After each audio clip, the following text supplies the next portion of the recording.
Hello and good morning, Internet. New setup again, so if you can't hear me, if audio sounds weird, can't hear our players, let me know. Always a work in progress here on the Inside Check channel. But we are so excited to be with you this morning and bringing you our last concluding episode of Monster of the Week, Above and Below. This is an original setting in the Monster of the Week system.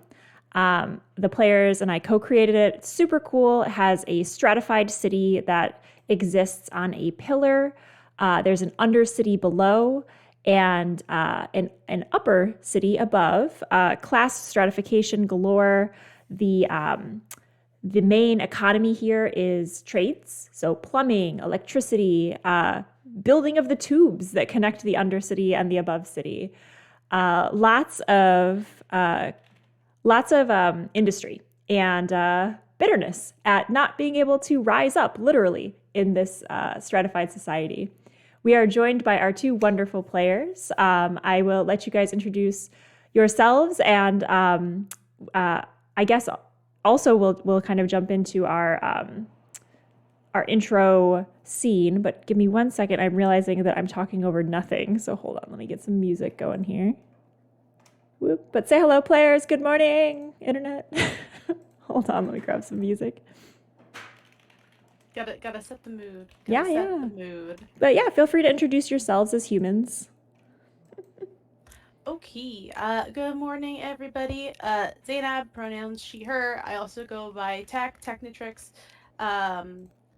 resident individual sometimes on Allison's streams. I'm playing Vara the Divine, the type A planning electric being that is slowly losing control of things around her. Watch her unravel. I love it.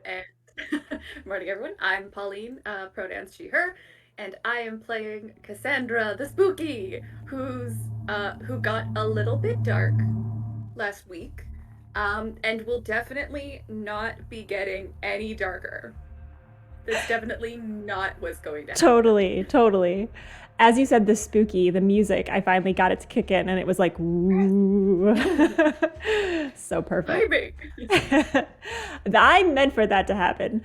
Hi, everyone. I'm Allison. I am your resident GM and occasional tech-flawed human being, and I am running the game this morning.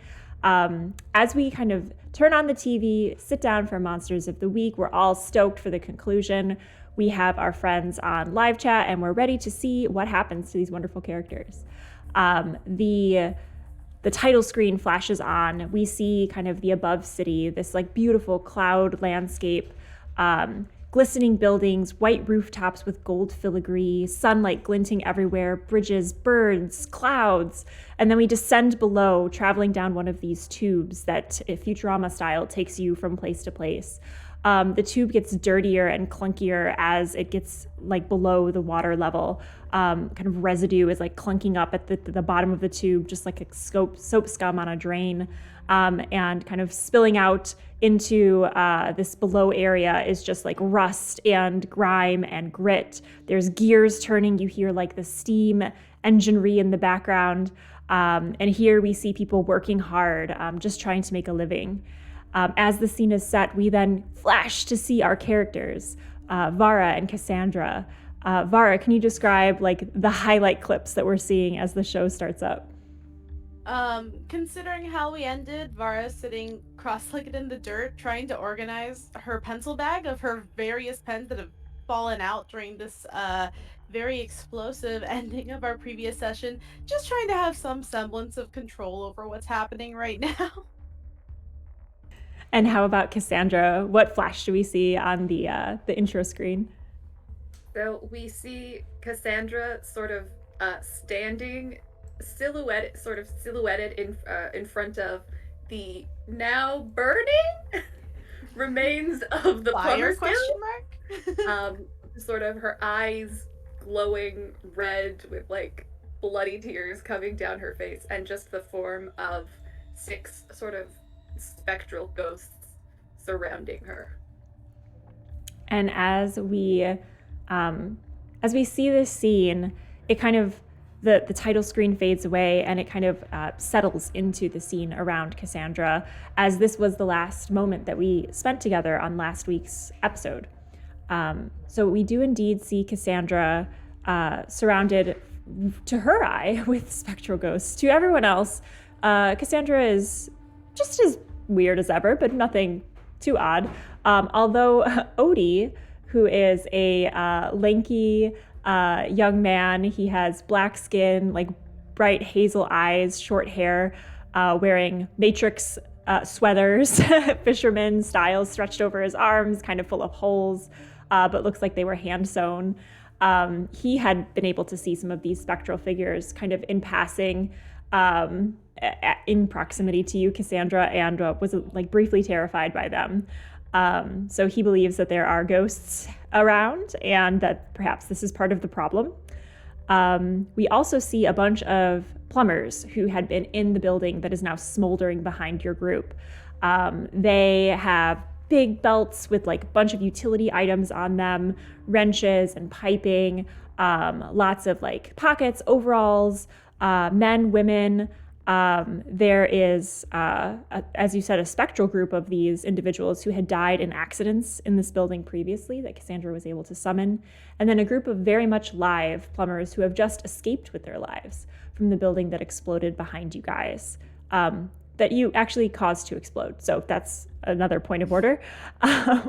Vara, we see you standing there, your hammer crackling with this energy that has kind of no longer connected you to your enemy, Crete.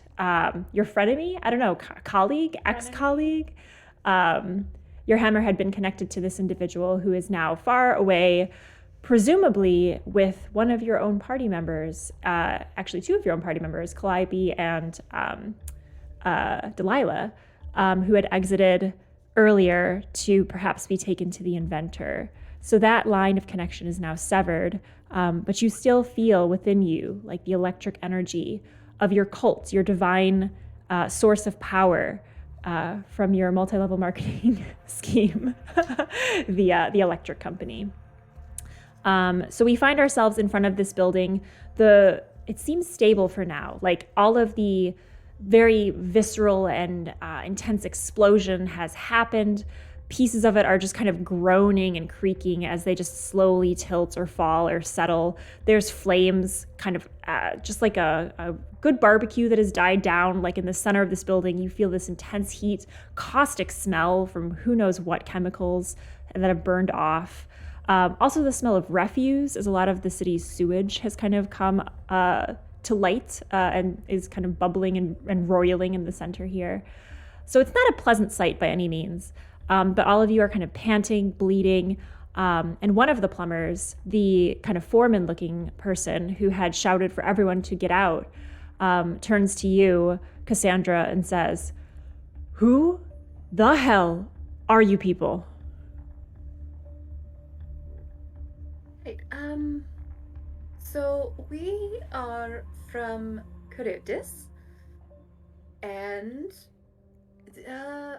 well, we just saved your life. Souls? Lives? Souls. He pauses at all of this information. Charybdis. Ah, you guys are the ones that think capitalism is the root of all evil or something like that. We did just stop a new experimental efficiency measure from sending all of your souls to your physical forms to a different dimension where you would be stuck working on the machines as disembodied souls trapped forever in a hellish purgatory, in a kind of half-life situation where you'd be begging for help and screaming to be released, but you wouldn't be because you don't have to pay people or feed them. That's way more efficient. He pauses, and like the other plumbers are like looking around like, what the? Some of them are like incredulous at this. Others are like, that sounds like my work day. What the? Like a lot of sympathy from some. Others are just looking a little they're not sure if they can believe you. The lead kind of crosses his arms and he's like, wait, what? This is impossible. What you describe is impossible. We're hardworking plumbers in what was once our plumbers guild till you guys came in and started busting it up in there.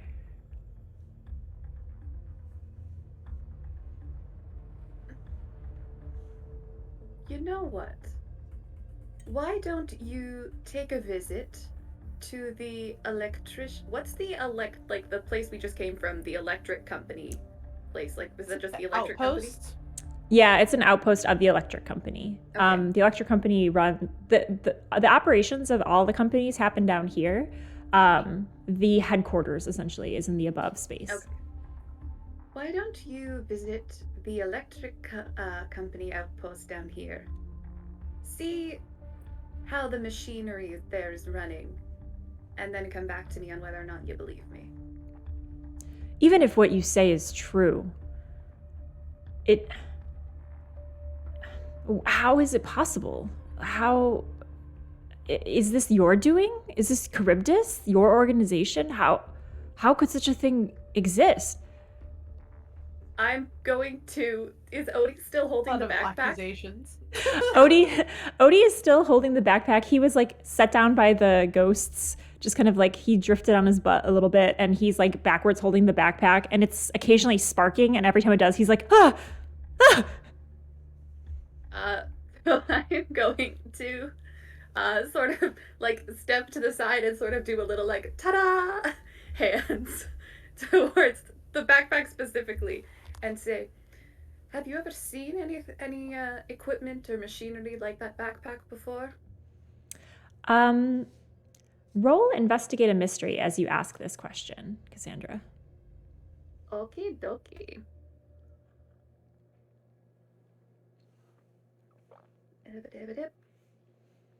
Nine. A 9. On a 9, you get hold 1. Go ahead and ask a question that you think would help elicit an answer from him. Okay. Question that I think would help. From the list. Yeah. Well, I mean, one of the questions is very succinctly, what can it do? Nice. So as you say, have you ever seen anything like this before? He approaches it. All of the other plumbers are kind of watching his cues. It's clear that he's in charge here. His uniform looks a little bit different than the others. He has badges on that show like his rank, and also they all are wearing name badges too. And you can clearly see his badge says Talus, and this is the individual that you saw as the target on that file, which is what brought you here to essentially try and save him in the same way that you were brought to the electric company to save Ithaca. As Talus approaches the backpack, Odie, who is clutching it, kind of like doesn't know whether to like give it up or like bring it to Vara, who seemed really interested in it. And so he kind of just tentatively like tries to hold it closer to him, but it gives a little spark and he's like, ah, Vara!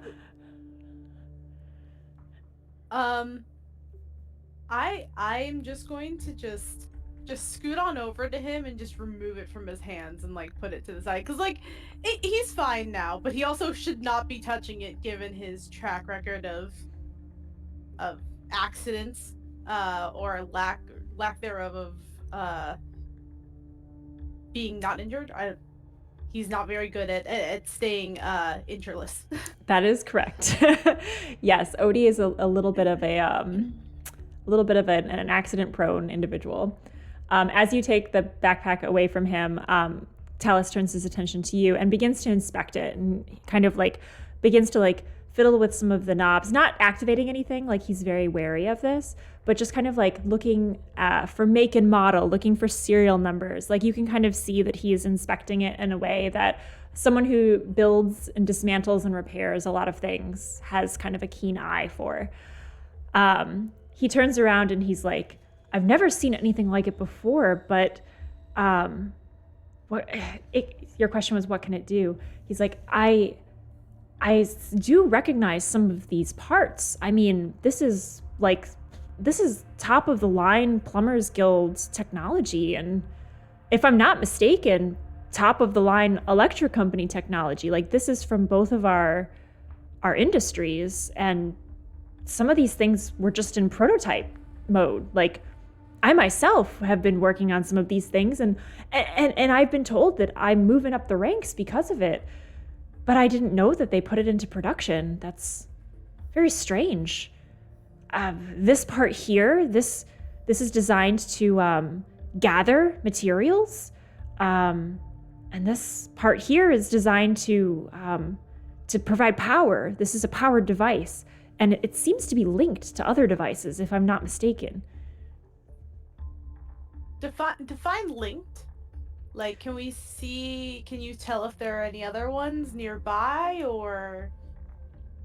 Yeah, I mean, what it can do is connect its function to other devices. I don't know if it can track them. That's kind of beyond my scope of expertise. It seems to be electric in nature, the way that they're linked. But the plumbing's great. The pipes, I mean, man, whatever this thing is designed to suck up, it does it really well. Great suction, good piping. Man, this is my guild's work for sure. Vara, do you still have that file?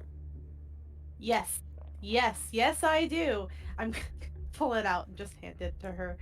Yeah, I'm gonna flip to the page of the file that had Talus's picture.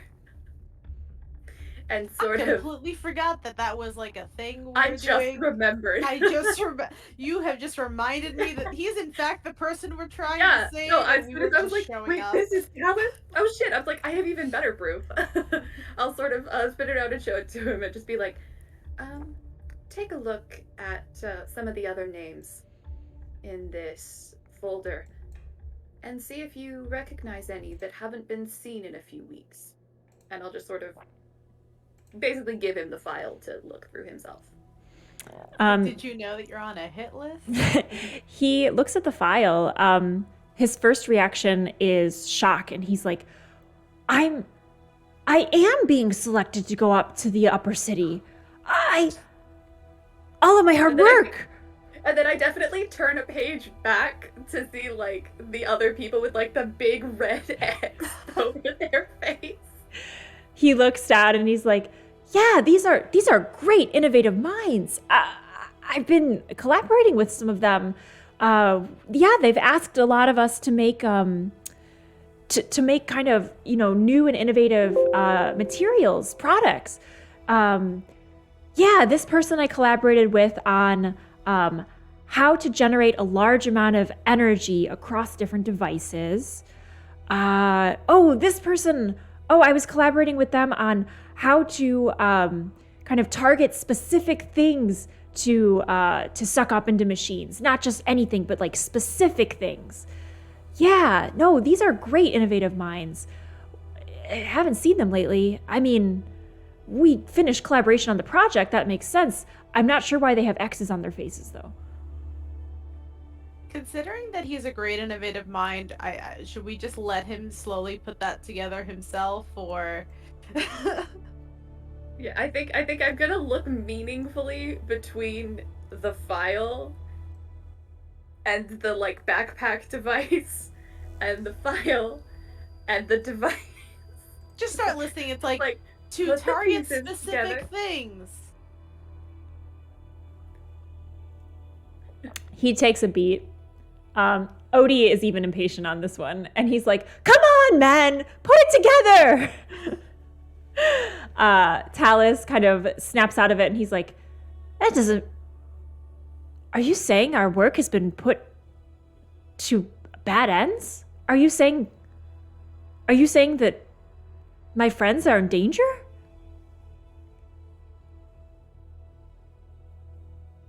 Danger is more of a present tense version of a past tense situation. That's hence the X's. Are you saying my friends have been sucked into this dimensional purgatory that you mentioned, that can't be real. He turns to look at the other plumbers. One of them's like, I saw a ghost recently in the Plumbers Guild. There's some weird stuff happening, man. He looks back to the two of you, sees the dried blood on your face, Cassandra, the disheveled electric nature of Vara, the missing pin, which strikes him as There's also, odd. Depending on how closely he was paying attention in the thing, there was definitely a point in time wherein a cage of shadows appeared around Acropolis. So depending on how much he was paying attention to that. It seems like the plumbers were involved in fighting against these electric energy pulses in there, primarily protecting Odie as they were rallied to your cause. Very important job. But Talus definitely knows something's up. So he sees the missing electric pin and like looks at you, Vara, and says, it doesn't make sense why we would be attacked by those electric company folks. I thought they were just rogue, jealous even of the work that we're doing. It's kind of scrappy down here, you know, people kind of vying for position. But something else is happening here. I think I might have done a bad thing. I think I may have helped bring something terrible into existence. And he gestures at the backpack. What can I do? How can I help? Exactly did you develop that you might recognize on the backpack as like your handiwork or your schematics? Definitely the piping. I mean, we were asked to create piping that has very specific filters that could filter things that are unseen typically to the eye. Very advanced technology. I mean, normally we're working on sewage, and he points to some of his friends who are like covered in splatters and just like their overalls are all dirty. And he's like, but that's why, you know, I was told I was moving up because of such an innovative thought process, thinking bigger picture than just material goods, thinking about what else can we ferry through pipes? What else can we collect? It's fascinating. And he like begins pointing out things on the backpack. And he's like, this pipe here, it's designed to kind of catch things that are unseen to the eye. And this pipe here, it's designed to detect. I was told there was going to be some kind of ability to power this. It was all very theoretical. I didn't know it was going to be used in an actual device. We were just kind of spitballing, like thought partners, you know? But to see it here, if what you say is true, I mean, I guess it would make sense that my piping is used for some kind of extra dimensional, what did you say? We're not entirely clear on what specifically, how specifically it... I do my best to explain what I've observed. Because I as Pauline, am having, it's morning. My brain isn't fully, like, I don't know how to explain interdimensional quantum mechanics. As the head of the Plumbers Guild, he also seems a little out of his depth as you're explaining it. But between the two of you, he's like, you know, although I had a part in developing some of these things, it was all theoretical. I don't actually know what this is. If you're able to, you might want to go topside and see if the electric company itself or the Plumbers Guild offices, if they know more than I do. And if what you say is true, you might not be able to ask directly. The filter part, right? Is there a way to, and as someone who is not at all technically sound, unfilter said things? That's a great question. An interesting and fascinating question. And some of his coworkers, as he like clicks on with this part of his mind, are just like, here he goes. And they just kind of, some of them are still nursing their wounds, like stretching out what they hope are not broken bones. But as soon as he starts pontificating, they're like, oh boy, Talus is doing it. And he's like, I think it could be done.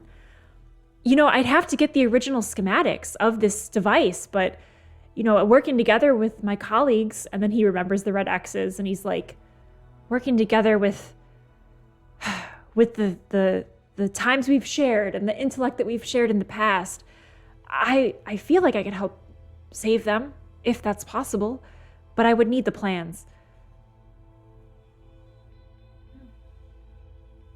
Can I look in the file and see if there's any sort of schematic definition, something technical that could help him?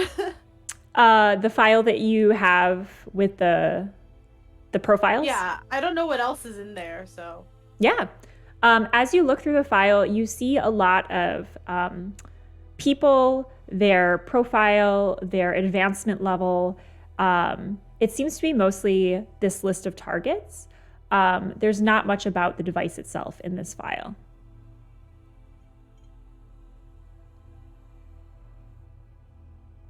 He kind of looks to you. Sorry, Cassandra, did you say something when Vara said something earlier? Yeah, that's fine. I just was going to pull out the badge that Acropolis gave me when I said I would definitely not kill him. And then you killed him. And then I killed him immediately after. Totally not gonna kill you. Totally not gonna kill you. Because if there's one thing I learned living topside, it's being true to my word. Talus looks at that and says, "Oh, that's an access pass into the Inventor's lab. Where did you get that?"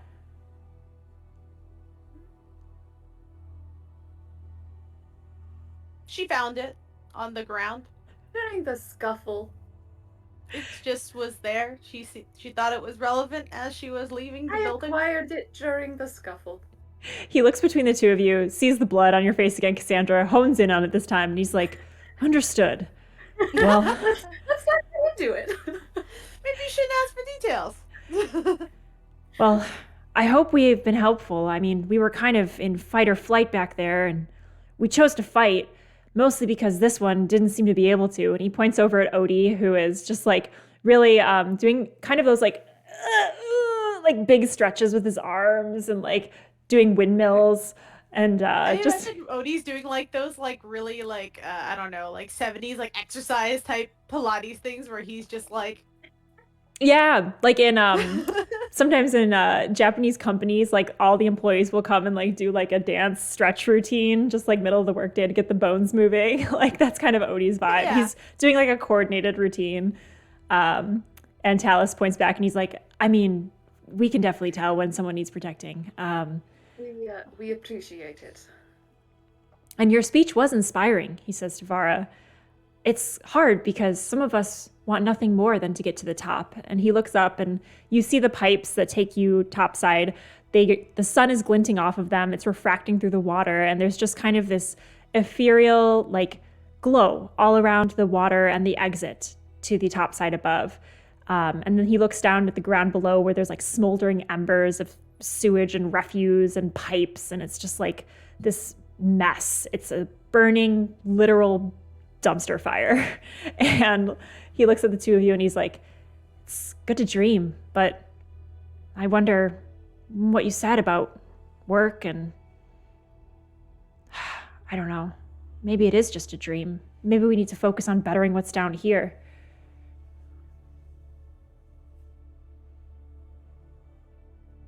Well, it's not your fault that you are a gear in the oppressive system that is capitalism. Vara's gone full on like anarchist at this point. Like she's just jumped on board with everything Odie has taught her until this point that she has just absorbed but stored away for like another time. And so I want to turn to Talus and ask him, is there anyone that you trust topside to represent the Plumbers Guild that we could reach out to? He thinks about it. You know, I do have a friend up there. I'm kind of questioning whether I can trust them, but we were working closely on this project. What I thought was just a theoretical project. Given that he's topside, maybe he has some more information. His name is Stylin. Styles, we call him. Island. And we worked closely together in the past. He does more of the implementation. I actually aspired to be like him.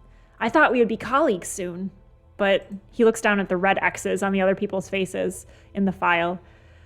I guess that wasn't meant to be. I would reach out to him. Also, we did have a contact at the electric company up there. Don't know him personally, but Perrin, someone we were working with over there. You know him? Yes. Perrin is my very close coworker, best friend, irreplaceable part of my life, and I really do very much miss him as a coworker buddy. Oh, well, good. I mean, sounds like you already have the ins. Yeah, no, he was not a thought partner. Seemed like he was a little bit lower in the ranks over there. But he did do a lot of the kind of he was the liaison for the electric company. So, if we had to talk to anyone over there, he would definitely like arrange the connection. I was kind of bottom of the food chain, being that I'm still bottom side, but man, I really thought that this was going to make it for me. And he just kind of like looks off into the distance, looks at his friends who are all scuffed up, just like wiping their mouths from blood and just kind of like have soot and ash all over them. And he's like, guess I got to focus on cleaning up here. But yeah, bring me back those schematics and I could probably retrofit whatever's happening on these devices.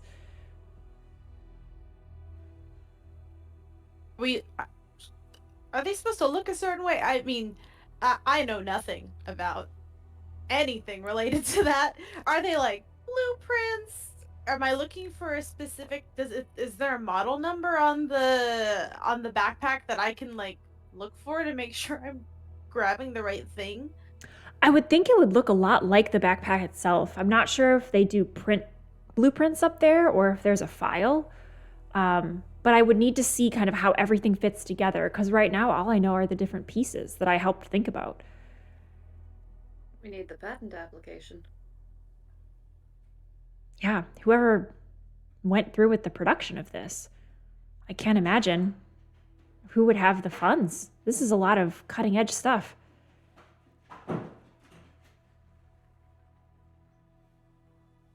I have a pretty good idea of who would have the funds, as I just sort of hold up the badge and just sort of wave it around a bit.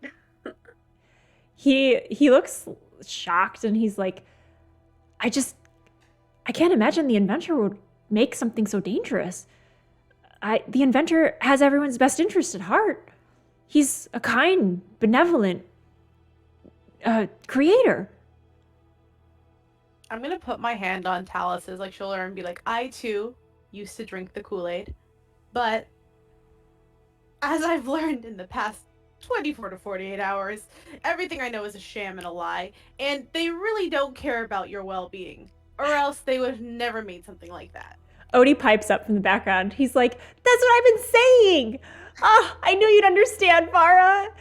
I can't believe it. I can't believe you're fully on board with the mission of Charybdis. And he just kind of has this look about him like Christmas came early and like all of his dreams have come true. He's just glowing and he just can't even say anything else. And he's just stuttering like, yes. I'm going to just like, I'm assuming I've been sitting on the ground this whole time. The wind has been knocked out of me by having just, eliminated another person. I'm gonna just definitely has like large amount of clothes. It's just bird. Like on one side, it's just like this. Yeah, you guys look like you objectively look like shit. You look terrible. Yeah. My blazer is torn into place. I'm upset. I ruined your blazer, definitely. I'm gonna just like stand up, dust myself off. I want to lay on hands, but I have a question. Does it work on myself? It says someone. I don't know if that includes me, or does it have to be someone else other than me? I think it's designed to heal others, but I would be open to having it heal yourself.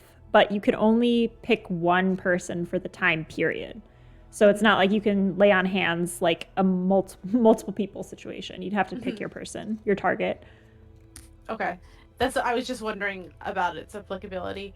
How much is Cassandra damaged by? How many points of harm do you have? 4. Yeah, I think you're both unstable. Yeah. We're both having a not great time. Pauline, would you want to be healed? Are you enjoying being harmed and unstable flavor purposes?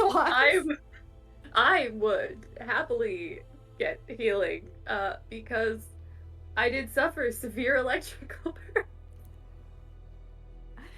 Okay, then I want to roll to lay on hands to heal Cassandra. All right. Go ahead. And then also routine first aid, which is like not a move, it's just something that happens with time in a safe place, heals 1 point of harm for a single injury or condition and takes a few minutes. So it's not something that you can do in like the heat of battle, but in a conversation like this, definitely. So that's also something that you both can do, is just like get that 1 point of harm healed generally. Okay. And then a healing move, which is what you have with lay on hands, will say how much they heal. So it's like basically if you have the time and ability to conduct some first aid, which I think you would, given that, you know, you knew you were going into some stuff, you'd probably have some basic items on you. So you guys can go ahead and mark off that 1 harm for your first aid to one another. Okay. And so if we go down from 4 to 3 harm, do we automatically become not unstable? Like, does that condition automatically go away? Unstable. That's a good question that I used to know the answer to. Under recovery, it does say that unstable wounds require first aid to become stable. So I'm assuming yes. I think here it is.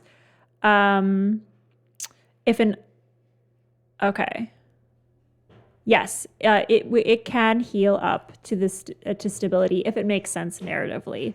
So if it's left untreated, the wounds become worse. That's what unstable means. So when you're unstable, you can continue to take harm, but because you're in a very chill spot next to this smoldering building, you are able to heal up with that first aid and mark stable again. And that's why I forgot, there are some things that prevent you from recovering the stability, but this is not one of them. That would have been a specific thing that would have been stated when we took the damage. Exactly. Yep. Got it. Cool. Okay. And go ahead and do your lay on hands, Vara. I might delay it. My purpose was to make sure that Cassandra was stable, but I might delay it for more of a heat of the battle type moment, since that's when we can use recovery, right? That's when you can use heal moves or other kinds of Okay, maybe I'll just hold on to it because it's only like per like a certain time period, so maybe I should hold on to it too. Make sure no one dies. I was going to sort of suggest that we take some time to clean ourselves up, recuperate, and then before we think about heading topside, like we should probably the R&R version of RPG adventures. Basically. Everyone goes home, takes a shower, addresses any wounds. I mean, considering we're like covered, or I'm like covered in blood. That's true. Should probably change before we try to go topside. My little like to-go tide marker is not going to help in that situation at all. Odie, who always looks like this pretty much, kind of does a sheepish smile, and he's like, yeah, I don't know if I'm going to be able to clean up much more than this, but yeah, you're welcome to go back to headquarters.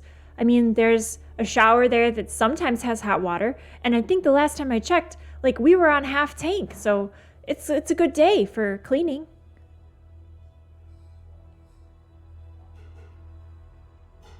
Well, onto the motorcycle back to Charybdis HQ. That sounds good to me. Am I driving again? Are we doing this again? No, we can fast travel back to the HQ.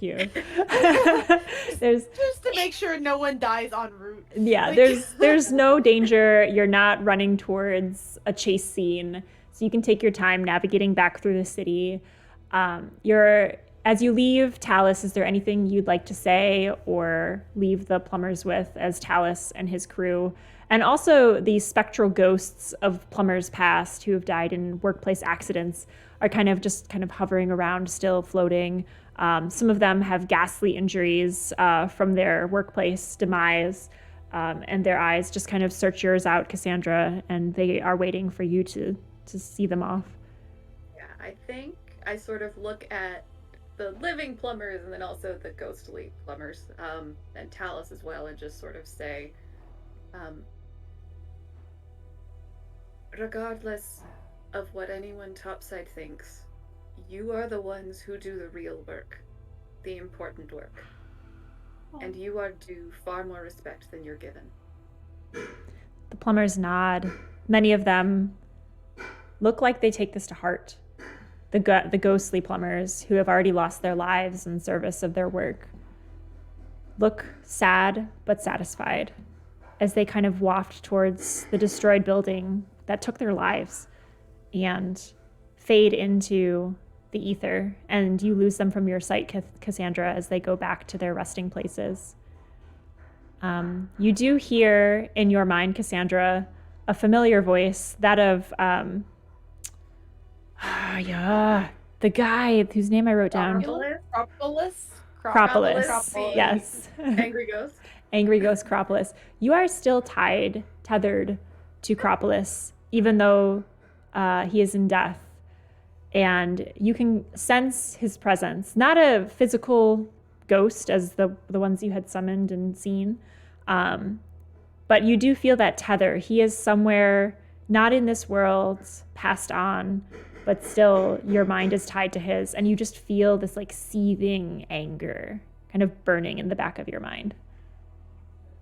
He's probably just understandably mad as hell that you slit his throat. I think I send back the mental equivalent of a kid going the anger, like whatever the mental emotional equivalent of that is. I just sort of project that back to that wherever that sense is. Mocking vibes sent through. Yeah. The anger burns, and you just kind of feel like a sunburn, that sense of like hot heat all over your skin. It's just a residue there of his anger. But you are able to head back to the Charybdis headquarters. You're able to wash up in the very bare bones shower. It's basically just a metal pipe jutting out of the wall. The water comes on and off, and there's also a bucket there that's collected water from the past. So like in case the water goes out, you still have a reservoir here to use. It's not the most relaxing shower. You remember the long, luxurious bathhouse visits of the above in Mount Olympus, kind of whole rooms just full of towels, like very luxurious living compared to this small, cramped stall made mostly of old barrels, kind of like built up in the back of the headquarters for privacy. But you're all able to wash up. Odie hands you some extra clothes that look suspiciously like Odie's other clothes. Handmade sweaters full of holes, stretchy material and fabrics. And you are able to change into those if you wish. But yes, the rest of the day is yours. What would you like to do, Monster Hunters? How do we get topside? I'm pretty sure with this it'll be easy. And I'm gonna hand the badge to Vara, because she has been topside more recently than me. And also probably has, in general, a better sense of how to get, like, how identification and the tube system works. So. I'm gonna turn to Odie and I'm just gonna... Are you gonna come with us? If you need me, I'll always be there if you need me. Vara. And Cassandra. I'm gonna turn to Cassandra and be like, should he come with us? Is this a good idea? I'm not good at this. Someone give me an order. I don't know what's happening. You know, Odie, your assistance in the Plumbers Guild was invaluable. But I think you would be better served here helping organize the plumbers and getting everyone ready so that when we get the schematics, they're ready to go and work on reversing the problem. He nods. If there's one thing that I'm good at, it's rallying the people and helping people see that they already have the power. And yeah, I think I can do that. You'll make sure that Calliope and Delilah come back okay, right? I have a sneaking suspicion they'll be in the same place as the schematics. I hope you're okay. All right, I'll be here when you get back. Let me know if you need anything. Here, take all my supplies. He opens up all his desk drawers. Some of them are just very bare, like a little Just throwing paper clips at us. Paper clips, tape. Some of them like full of paperwork. You see books from great proletariat leaders and like books on economic justice, and they're all very dog-eared and water-stained. Lots of coffee mug rings on the covers. He's like, anything you need, it's yours. You're really important to me, not just to the mission, but you're my friends. Be careful. Odie must be protected at all costs. Don't worry, Odie. We're gonna come back. All right. Well, good luck. The central tube is in the center of town. You need some kind of identification to use it, but it sounds like you guys are okay on that front. Anyway, I'll have a drink waiting for you when you come back. I'll go to that dive bar that you like and bring something back for you. Delilah said something about a cup that can take water and carry it around to other places, so I'll give it a try.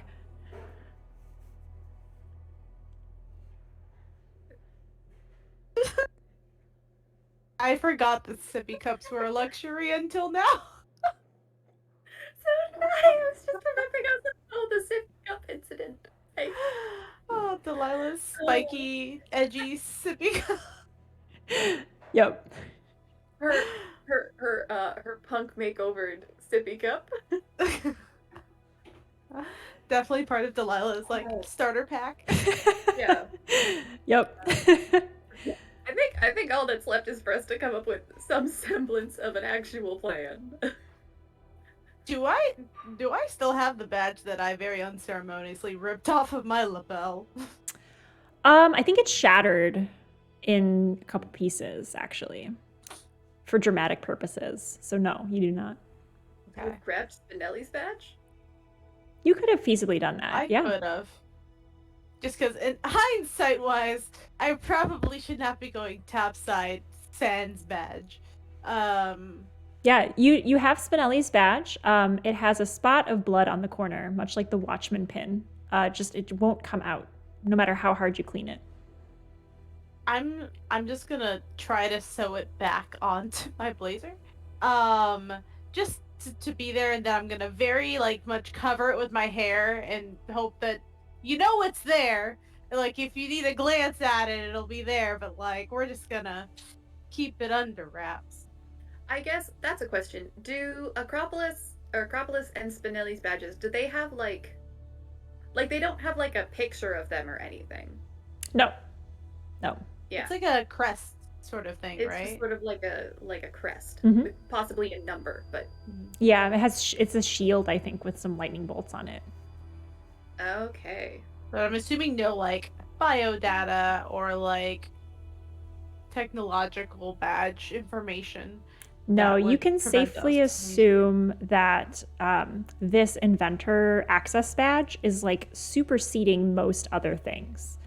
So it seems to be a very rare level of clearance that was given to you in confidence in exchange for life. I mean, That's not depending on gonna how come you back look to at haunt it, us. I did get there was a life in exchange. It was just taken. Also, you could say that we got Talus's life and all the Plumber's lives saved in exchange for the badge. Odie, if you say this out loud, is like, exactly.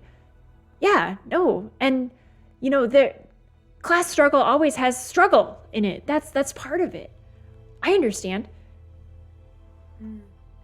His mistake was trying to call on, really, was trying to call on whatever honor I may have had, having grown up topside. Everyone lies there. You just don't talk about it. It sounds terrible. I'd rather have this any day. And he gestures around at the creaking bubble of the headquarters. It's like a little pod that's stuck out of the side of the building in the ocean. This is underside, so everything is kind of creaking and swaying like you're on a ship. And you just hear the as the whole building just shifts with the waves.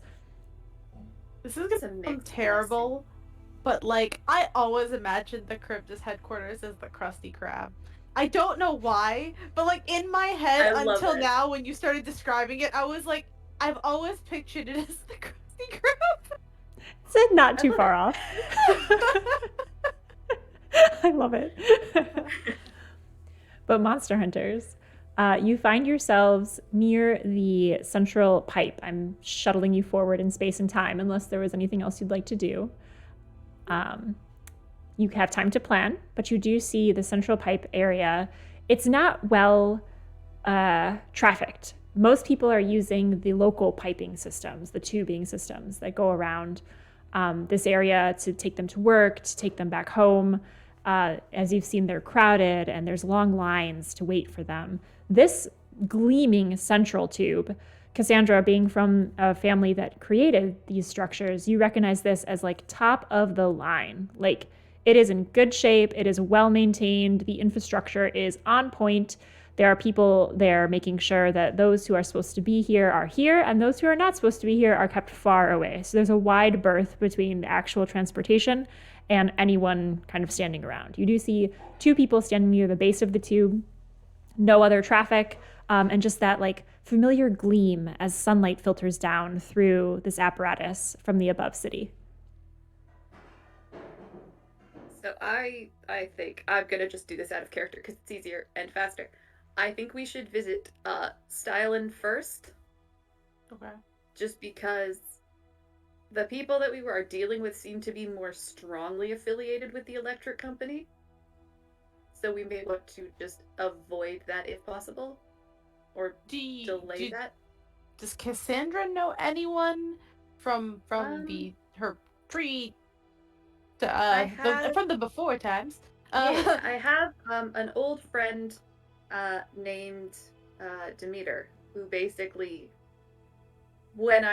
before I became fully persona non grata, but like was just sort of working my way to that, she very kindly let me stay with her for a lot longer than anyone else, but was basically given an ultimatum by her family that she had to make me leave, or else they'd like disown her. And so I was like, I'm not gonna make you deal with that, and so I just left. You also happen to know the son of the head of the TTC. Yes, but we shouldn't. Let's not. Do we know his name? His name is Herman. Herman. Yeah. Oh. But his full name is Hermes. Okay. Because there's like a list of like people to look for, people to avoid. Yeah, so Herman firmly is on in the avoid. You do know that Herman is very well connected. Ooh, or we see Herman and I terrify him into giving us information. Is he afraid of you, or is he just like mad at you? I mean, he was the person whose secrets I exposed. So probably angry, possibly a little freaked out, maybe. I don't know. We could really double down on the freaked out bit, though. Okay. And Vara, on your side, just as a reminder, your connections are, well, you do know now Sharp, who you met at the bar and was possibly electrocuted. You also know Perrin, your cubicle mate. And you also have never met, other than your orientation where the great leader so impressed you, but Zeus, the head of the company, the source of your power, and up until today, the source of your devotion.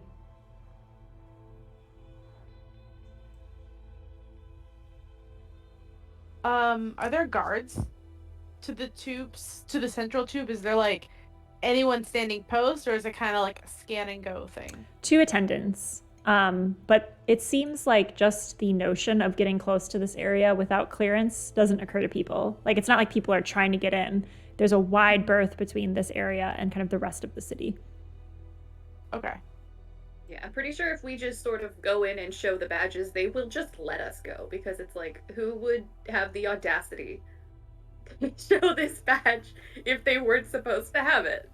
Did we leave the backpack with Talus? That's up to you. I don't know if we're retconning, like leaving it with Talus or having it with us, or leaving it with Odie. I feel like leaving it with Talus is probably wise, because he can get a better idea of how it works. Like, it might be easier for him to, or even use it to reverse engineer stuff when we get the schematics. Okay. I'm just checking, like, what do we look like? What are we holding? And is anyone gonna be like, hey, what's that big backpack tube thing? It's up to you guys. I mean, you did see electric company workers with the backpack, so it wouldn't be unheard of, as you've seen 4 of them already. Okay. Yeah. I just feel like bringing it is a risk. No, fair. Okay, so step 1. We're tubing over to the Topside Plumbers Guild to talk to Stylin / Dials. Yeah. And step 2 is an Inventor's workshop, or possibly Perrin, depending. I mean, step 2 will depend on what we can get from the information we can get from step 1. Okay, this is gonna sound very odd, but I mean, there's phones. We've texted people. Is there anything preventing bottomsiders from texting topsiders? I don't think so. I think it's just a lack of those connections being made. Okay. Because then I feel like it would behoove me to text Perrin. And I would assume I would, like, stay in contact with him as well. It wouldn't be like I wouldn't speak to him, but it might be that he wouldn't necessarily reply to me because danger. Yeah, I think there's, when you were exiled, there was a lot of, like, internal communication that was cut off to you, but any personal numbers that you have, they're still available to you. Okay. Do you wish to text Perrin? Yes. What do you say? I'm trying to backwards build relationship. Friendship. And I'm just realizing now that I could have been like, I've been in text communication with Demeter since I've been down here. You could. Yeah, it occurred to me because we were talking about texting, and I was like, is there like an internal like network that like separates it? Or... I think the assumption is like no one would know each other, right? Like their idea of having people know each other across. Like, I'm not gonna go like text someone in Beverly Hills because I don't know anyone who lives there. Like, sort of thing. Yeah. You guys are in a unique position of having those contacts. Okay. Cool. I would love to retcon a text-based relationship, a maintained relationship through texting with Demeter then. Sure. Yeah, definitely. Even with Perrin. Like, I'm still okay. Because it would make sense. It's fine. I think so too. Yeah. What would you like to say to Perrin? I'm gonna sort of retcon, like, there's a place that we would always go and have lunch and bitch about our coworkers. So on Mount Olympus, right? On Mount Olympus. Yeah. It's probably called Shock Plate near your work. I see. I like it. And yeah, it's like it's a kind of looking like an old 1950s diner, but on purpose. Like everything is new, like a Smeg refrigerator, like fresh out of the box, but like designed to look like it's from the 50s, like very like high end everything at Shock Plate. That's where you guys would eat. High end retro diner. Mm-hmm. I'm gonna type out like a whole thing where it's like you can see my previous text messages are again paragraphs, small letters if you will, and I type out like, greetings parent, I will be traveling to Topside at like this time. Please expect us to like rendezvous at Shock Plate if you are available at this time. Please let me know if you're able to attend. Like, thank you, Vara. And I type it all out and I look at it and I'm like, am I gonna continue being this person? Like, and I hit send purely because that's how he's gonna kind of know it's me, because that's how I've always spoken. But it's kind of like Vara realizing that I don't have to always be like this. I can take it easy. Like, I've never known the definition of taking it easy and like just being less much. But sort of like it's causing her to pause even in the littlest things. Like, I don't have to always be like on and corporate, but she's known no other way, so she's just stumbling through it right now. But that's what I send to Perrin. See if he responds. As you have that realization, it's almost like for the first time you're focusing in on the lines in between the text, the blank spaces, versus the text, the actual like paragraphs and formalities. And you just kind of look at the message that you send, and in that blank space, that negative space in between, you just focus in on that and contemplate this new feeling that you have until Perrin's message blinks back on in reply and says, "Greetings, Vara. It's so great to hear from you. So glad to hear you're doing well in your exile. We do miss you here up in the corporation in the Topside. As you know, I am not permitted to talk to you on any official channels, but you are a dear friend, and I am glad to once again rendezvous with you for a lunch, as we used to do. It would be delightful to meet with you, and I am available today at the Shock Plate at the time you have selected. I hope to see you soon, and I will order your favorite dish. Sincerely, Perrin." I'm gonna say that he's also like pushed through like whatever is like the Google Calendar equivalent of like a meeting request, but like pushed it through, not labeled it, but like so it's on both of our schedules. Yeah, it just says blocked time on his calendar. I feel like it's like having like two different AIs speaking to one another. That's like my friendship with Perrin. I think in dramatic contrast to that, I send a text to Demeter that's basically essentially just like, hey, like, hope you're doing well. Big things afoot. Please be careful. Demeter writes back, "Thanks for letting me know. Things are weird here too. Setting up for some kind of a festival? Question mark. Inventor is making an announcement soon. Wish you were here." Well, shit. I'll text back to just basically ask if she knows when the announcement is like if it's been scheduled for a specific time and date. She writes back, "The Inventor is a little eccentric, so it's hard to say, but there's a lot of buzz."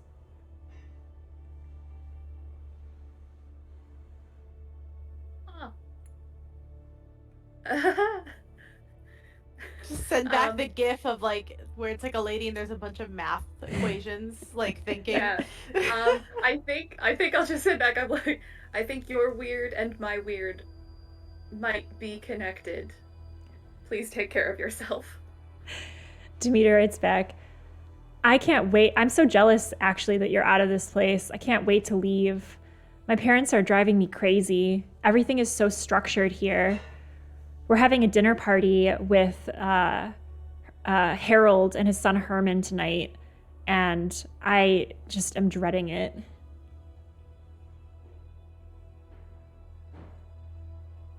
I sympathize. They are horrible. She writes back, I will be careful though. Can I come visit you? Am I allowed down there?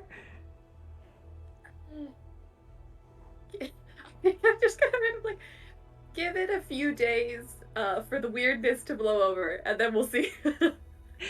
She's like, what kind of weird? Like the kind of weird that got you in trouble? Exactly that kind of weird. She writes back, cool, I love it. What is it with everyone thinking I'm cool when I'm not? Anyways. There's the vibe you give off. Yeah, it's like, but also like select people think you're cool. They're yeah, the ones not you the talk general public. Leon is like not at all down with you being cool. He's just like, terrified of what you. is this? So yes, so you have found out that Harold and Herman are having a dinner with Demeter, who's another prominent family on Mount Olympus tonight. There is some kind of Inventor buzz for some kind of like festival announcements, little eccentric, can't really quite pinpoint when that's happening, but there's some buzz happening topside. And that Perrin is able to meet you at Shockplate today, Vara. I will share what I learned from Demeter with Vara and Odie, if he's here, I guess. Mm-hmm. And just, and I vice think, versa. Yeah, I'm pretty sure that the announcement is going to be, hey, look at our brand new efficiency measures, woo! So that's probably what that is, but it doesn't necessarily impact our plans. Except that I think now we should talk to Perrin first, since we already have a lunch date scheduled.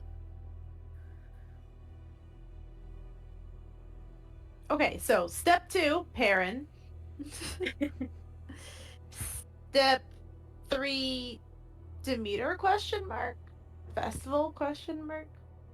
Yeah. I mean, depending on the timing. I mean, it would be incredibly convenient if the festival was happening just as we arrived, so that the Inventor wouldn't be anywhere near his workshop. Could you ask Demeter to also meet us at the shock plate? Oh! I Just could. 2 birds, 1 stone. Planning. I said to, like, actually, how would you feel about lunch at the shock plate today at blank time? Whatever time Vara and Perrin have arranged. I don't know what time it is now. Like, yeah. 12:15.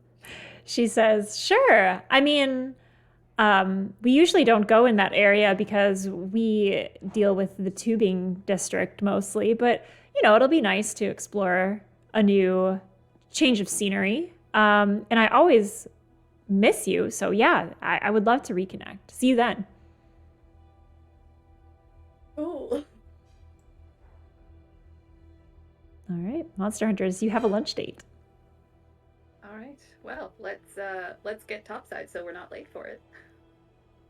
I'm gonna send you like a Google Calendar invite equivalent, just so we're all like on the same page. It'll ping us like 15 minutes before as a reminder of the meeting, because there are some things that Vara's just not gonna let go of out of habit. I think I receive it. Like, look at my phone, look up at Vara, phone Vara, and then just put my phone away. Odie texts both of you and he's like, what is this calendar invite I just got?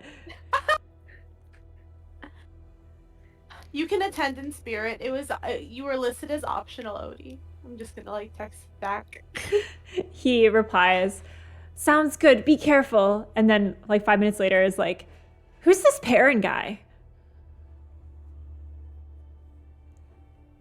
I mean, have I mentioned him? Because he's like my ride or die coworker BFF.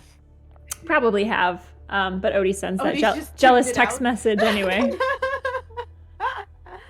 I'm just gonna like send a gif of Vara's bad at this because she's not used to like being like colorful and like emojis and stuff. Like, she's gonna send a gif of like 2 Care Bears holding hands because that's her equivalent of like in her head like what friendship looks like. So she's gonna send that back, like not at all like adept with emotional intelligence. The emotional intelligence of Odie is such that there is no reply, and you just kind of see the blank message. in response. Aw. But the tube is in front of you. Do you approach? Yes. I'm going to how did Acropolis have the badge pinned to him, Cassandra? It was like in his pocket. Lapel. Yeah, like okay. He just had it was like I think yours is just sort of like almost an ID badge. This is like an access. Yep. Okay. Badge thing. So I think as we walk, I'll just sort of pull it out of my pocket as we approach and just sort of show it to the two guys. Yeah, the two people near the tubes, they are in crisp, clean clothing. They have little frills on their collars that look like little wings that kind of come up and like have just like a very angelic look, soft to them. Lots of like golds and light blues and whites kind of on the uniform, and very crisp, tall, knee-high boots. And they both kind of click their heels as you walk near them, and at the sight of the badge, they both nod and say, As you will, please, pass, please. Just sort of, I gesture Vara ahead of me, just sort of to make it seem like, yes, she's with me, let us through. Is it like the rotating doors in like hotels? Like it's like one at a time, but if you really squeeze, two of you can go in the same place? Or like how does it work? So the tubing down here, very small, cramped, one person at a time, but you usually bump into other people. This one is like very large, wide platform. So you could even take machinery up in this. Like it's like a huge lift, kind of like what is that called? Like in an apartment building, like the one that you move, a freight, yes, that you move furniture and goods in. Oh, then we go in together. We go together, not knowing what to anticipate. Game face is on. As you enter the tube, you do get a text back from Odie after much percolation on what you sent. And he's like, good, well, have fun with your friend. ... I'm so bringing him back like socks and a sweater because now I feel really bad. You kind of are whooshed up this tube. There's a sense of vertigo as the ground leaves your feet, and yet you feel just like the weightlessness that you're floating. You see streaks of light and color passing by outside the tube as you're rising up in it. Again, like Futurama, kind of just blasting through these mechanisms. You feel your ears pop as you're whooshed upwards through the water. You break the surface of the water, and yet there is no splash or kind of feeling of it because you're enclosed within this space. But you see the beads of water dripping down off the exterior of the tube as you exit the below. And Cassandra and Vara, for the first time in a long time, are arriving at the above. The light is so bright, it hurts your eyes. You almost feel like you need sunglasses as your eyes adjust.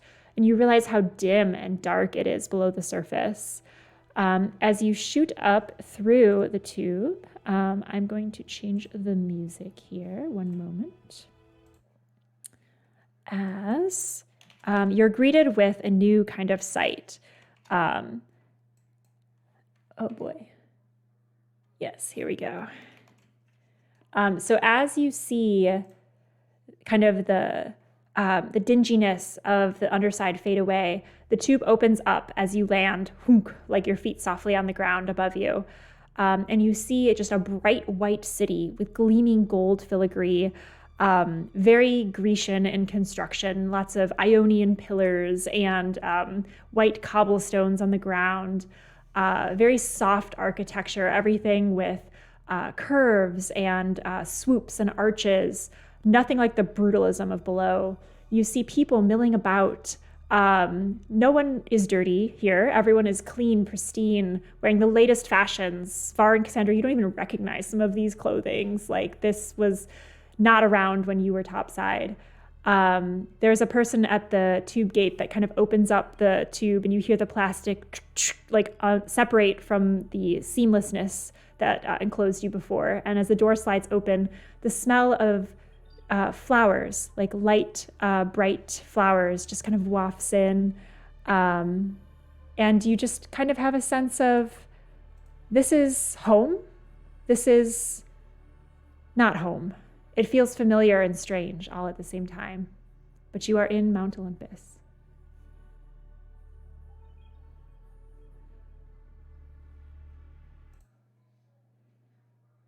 I'm just gonna step out, but then Yeah. deep inhale. I mean, it's been a very long time.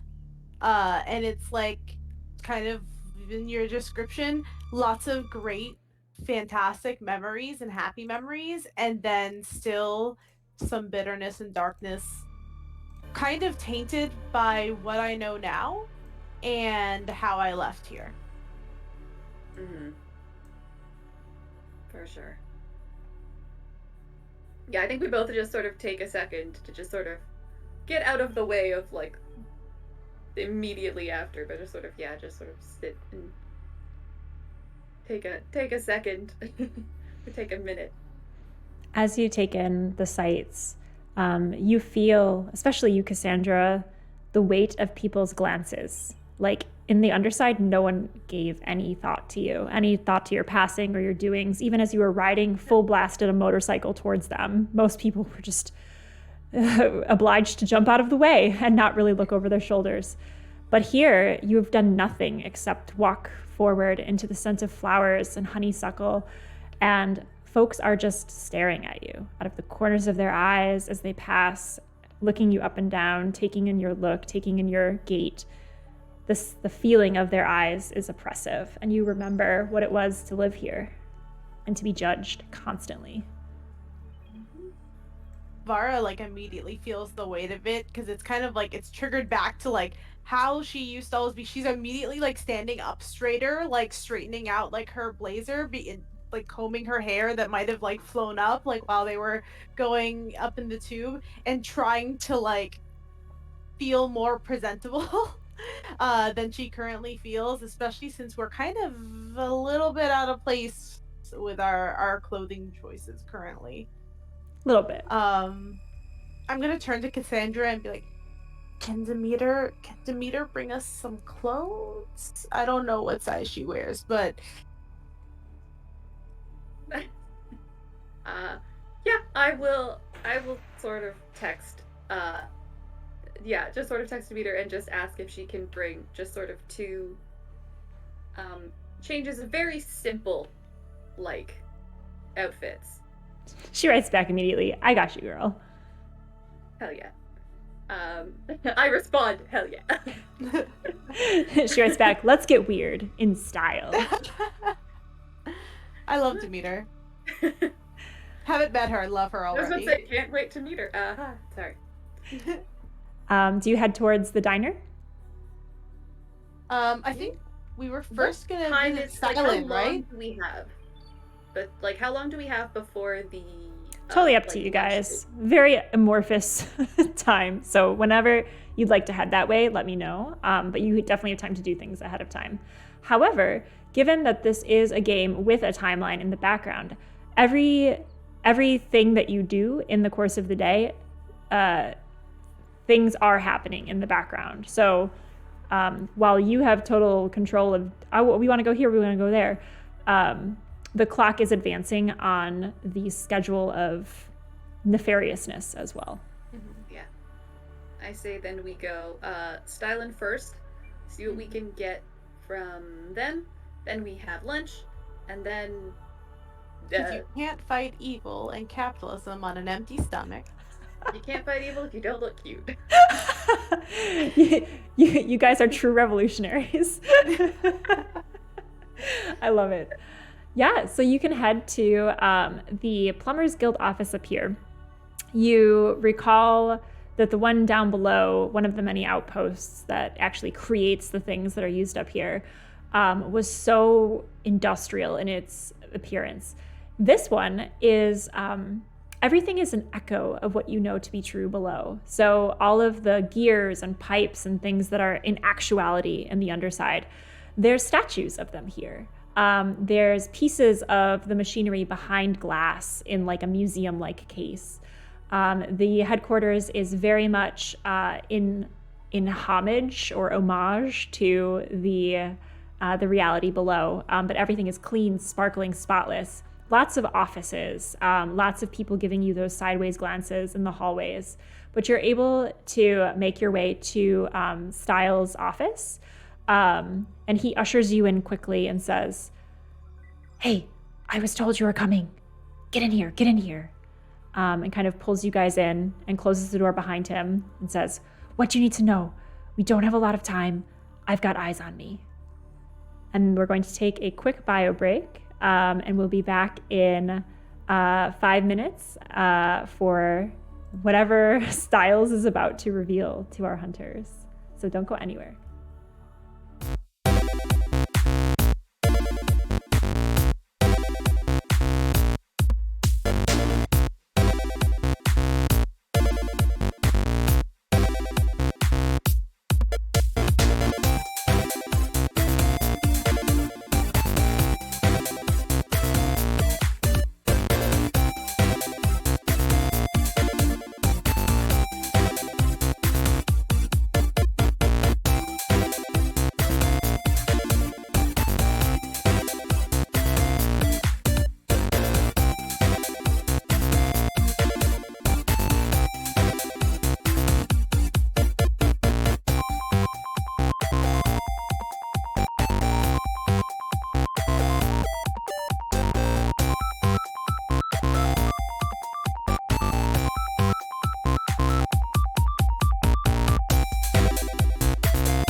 And we're back. Thank you for sticking with us through our bio break as we return to the show. Above and below title screen fades in and out, and the above part is what lights up. The below part kind of sinks below the water on the title, and the above kind of lights up and glows and like lights up the whole screen as we flash back into the scene where someone named Styles has just pulled you into the office at the Plumbers Guild in the above sector of Mount Olympus. Styles is kind of like a middle-aged guy. He's got like a big bald spot in the middle of his head. He's got big worry lines under his eyes. He's wearing a kind of mid-level looking suit. He's got like almost like an echo of what you saw the plumbers below wearing, like a big utility belt, but it's like very not functional. Like it's just like a very thin cord, and like there's some things hanging from it, like a very thin wrench that like doesn't look like it would fix much. Like kind of almost I don't know. This would not be the plumber you'd call in trouble, like when you're in trouble. Like he looks like maybe he once knew how to do these things, but these are just vestiges of what he once was good at. He looks very tired, and he's holding one of his arms behind his back, and you notice he's kind of shifting away from you so that you can't see it. And he gestures you in with the other arm and closes the door, and he's like, "Dallas said you were coming." "Hello, I'm Styles, Plumbers Guild extraordinaire, inventor Which hand of..." is behind his back? It's his right hand. Okay. Because I'm going to extend my right hand to, like, shake his right hand. He gives a little nod.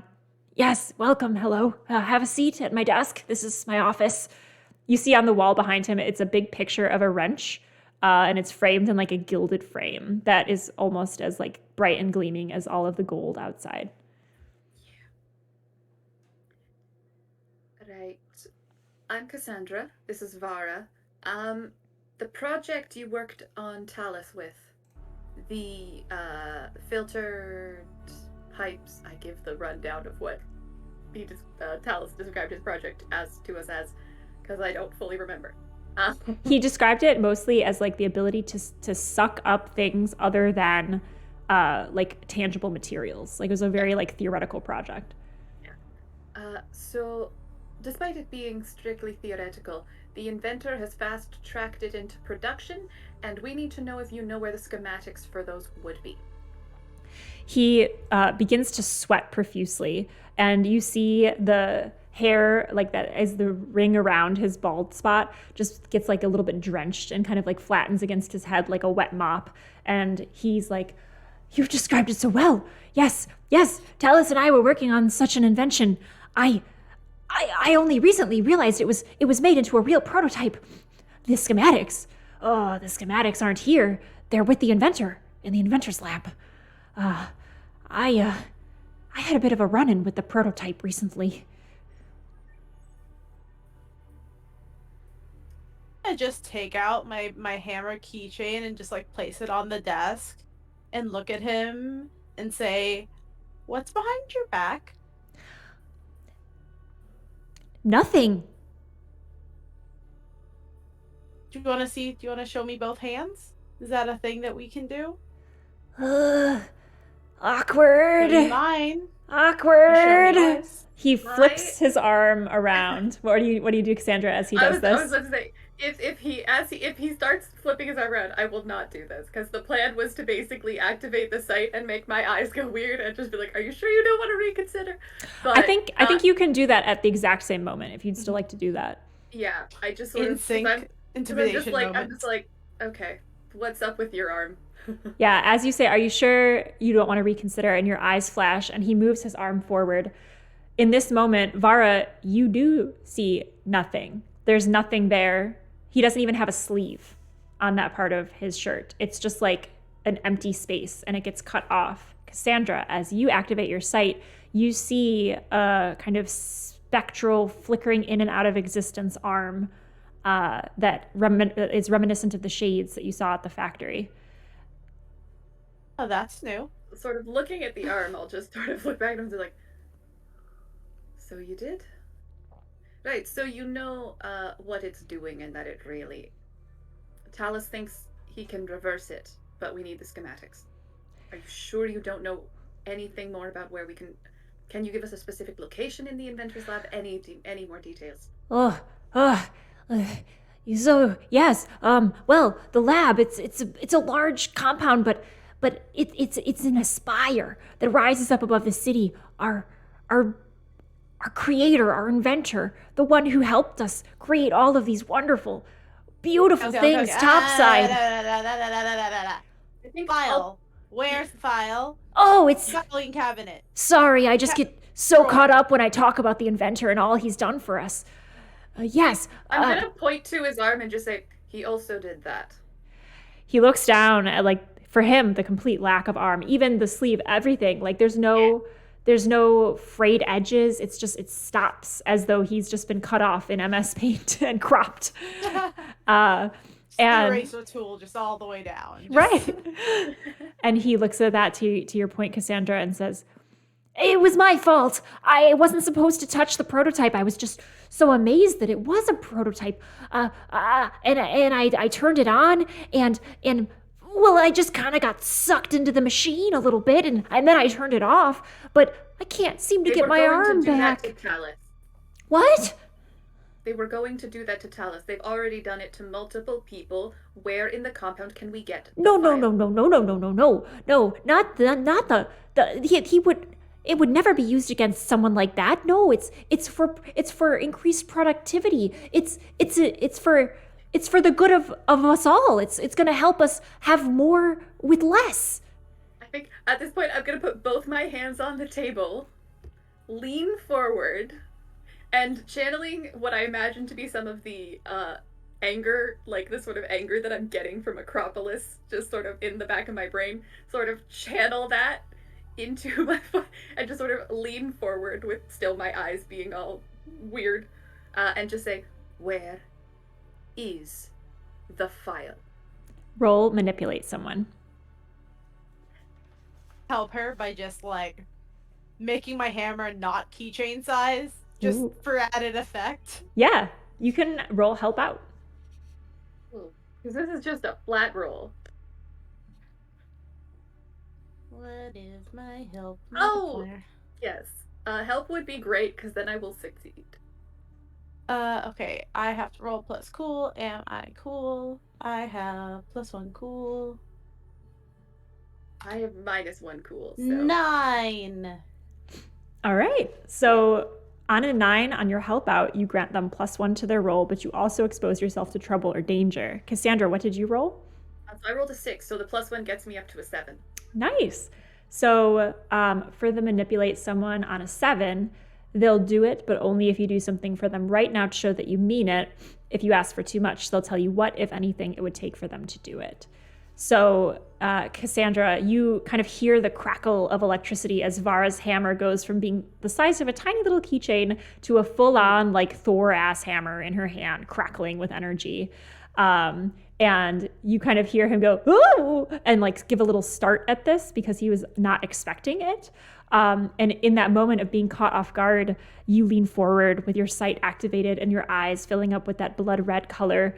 And he is a little bit terrified. The sweat continues, plastering the head in little tendrils down his forehead.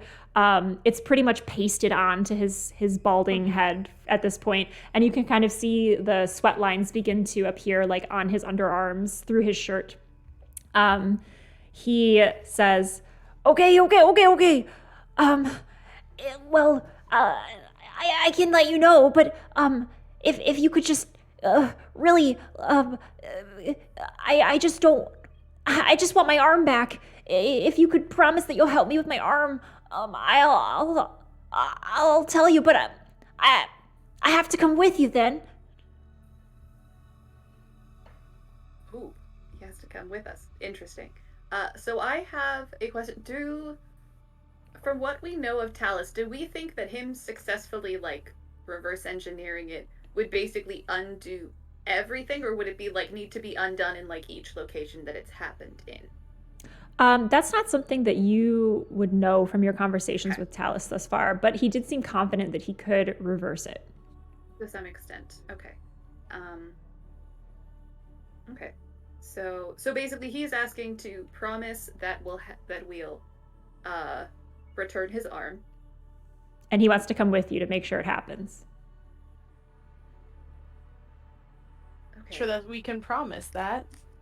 We can say we will try our best to, but we might not be able to get his arm back. We don't really know how it works. Can I? This is so dumb. Can I try to? Because he wants his arm back, and I realize like I probably can't fully reverse it, but can I try to use magic to get like at least some semblance of his physical arm back? Sure. Because one of the effects is summon a monster into the world, and this isn't actually like summoning a monster, but trying to sort of like arm-shaped monster. Summon like the memory of his arm back into the world. I don't know. This might be beyond the scope of it. But yeah, no. As you kind of summon your energy to do this, roll use magic. Yeah. As the crystal around your neck glows and your eyes flash an even deeper blood red. They do, and I got a bonus to weird, so this is easier. Holy shit. Okay, so I rolled 2 6s, so that's a 15 total. Holy cow. Yeah. I don't know how that happened. Bring back his arm, but it's better than before. It's all like muscled. So like, what is that? Was it Rick and Morty where like Morty comes with like one big, like really buff arm? Like that's all I can think of. It might be Adventure Time. I don't know. I'm recalling something like that too. That sounds vaguely familiar. I feel like that's happened. I feel like there was like a Mad Max episode where like only his arm got buff in like Rick and Morty, and like it's just like this one amazing arm that's gonna like kick butt and protect him, and the rest of him is like noodly. So with your magic, you do have no glitch and an extra effect. Would you like the arm that you summoned to be this buff arm, Cassandra, for your extra effect?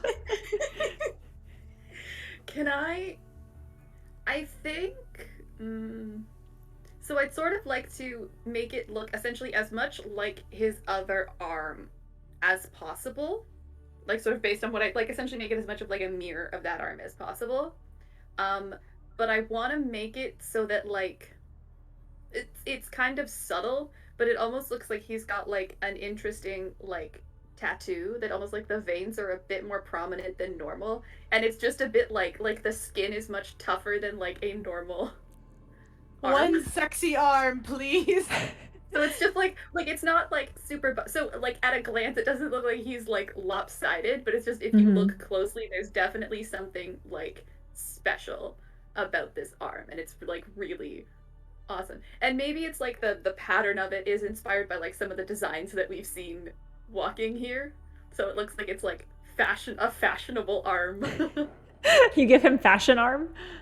Yeah. Fashion arm. Roll to cast fashion arm. Your fashion arm cast is a success. So what happens is kind of out of the threads of the air, like knit together a fashionable cloth and then flesh as well. And it's like being knit with like the magic that you're casting, Cassandra.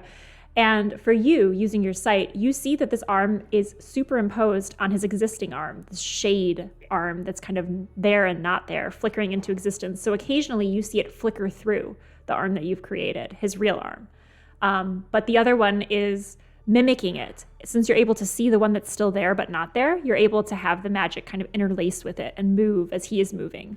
For all intents and purposes, for him, for Vara, for those without the gift of sight, it looks as though his arm is very fashionable and is back in existence. The sweat is pouring down his head and he's like, you brought it back. Wait, kind of. If we get his actual arm back, does he get double arm? I don't really know how that... So the thing is, I think by default, I think technically the magic doesn't last forever. Like it has some sort of time limit to it. It's usually an hour. Yeah. So I'm basically, so essentially I'm using this as a, here's my guarantee that we're going to get your arm back. I'm essentially going to tell them like, now it won't last forever, but it'll last for now. And when we fix this, your arm will be back for good. I promise. Thank you. This is amazing. But I still need to go with you. But now I feel way more confident that this is going to happen. Thank you both. I did nothing. I'm just... And because you rolled the help out and you exposed yourself to trouble or danger, Vara, that's why he wants to come with you both, so you both will suffer through him needing to come. Cool.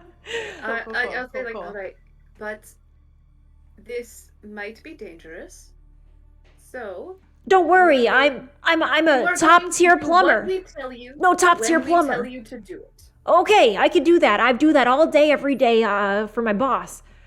Excellent. For the next however many hours I think it's going to take to complete this, we are your bosses. Okay, that makes a lot of sense. I know how to work in a structure like that. Well, thank you for this spectral arm. It feels great, kind of. I mean, it's so weird. When I touched the prototype at the lab, I wasn't expecting it to work. I thought it was just a model. And the next thing I know, my arm disappeared. And I kind of feel occasionally this lack of self. It's like my self is leaking out the side of my body. I know that doesn't really make sense, but I just sat in my office today and I was staring out the window, not thinking of anything until Talus called me and I remembered who I was. Is that weird? That tracks with what we've seen the prototypes do, yes.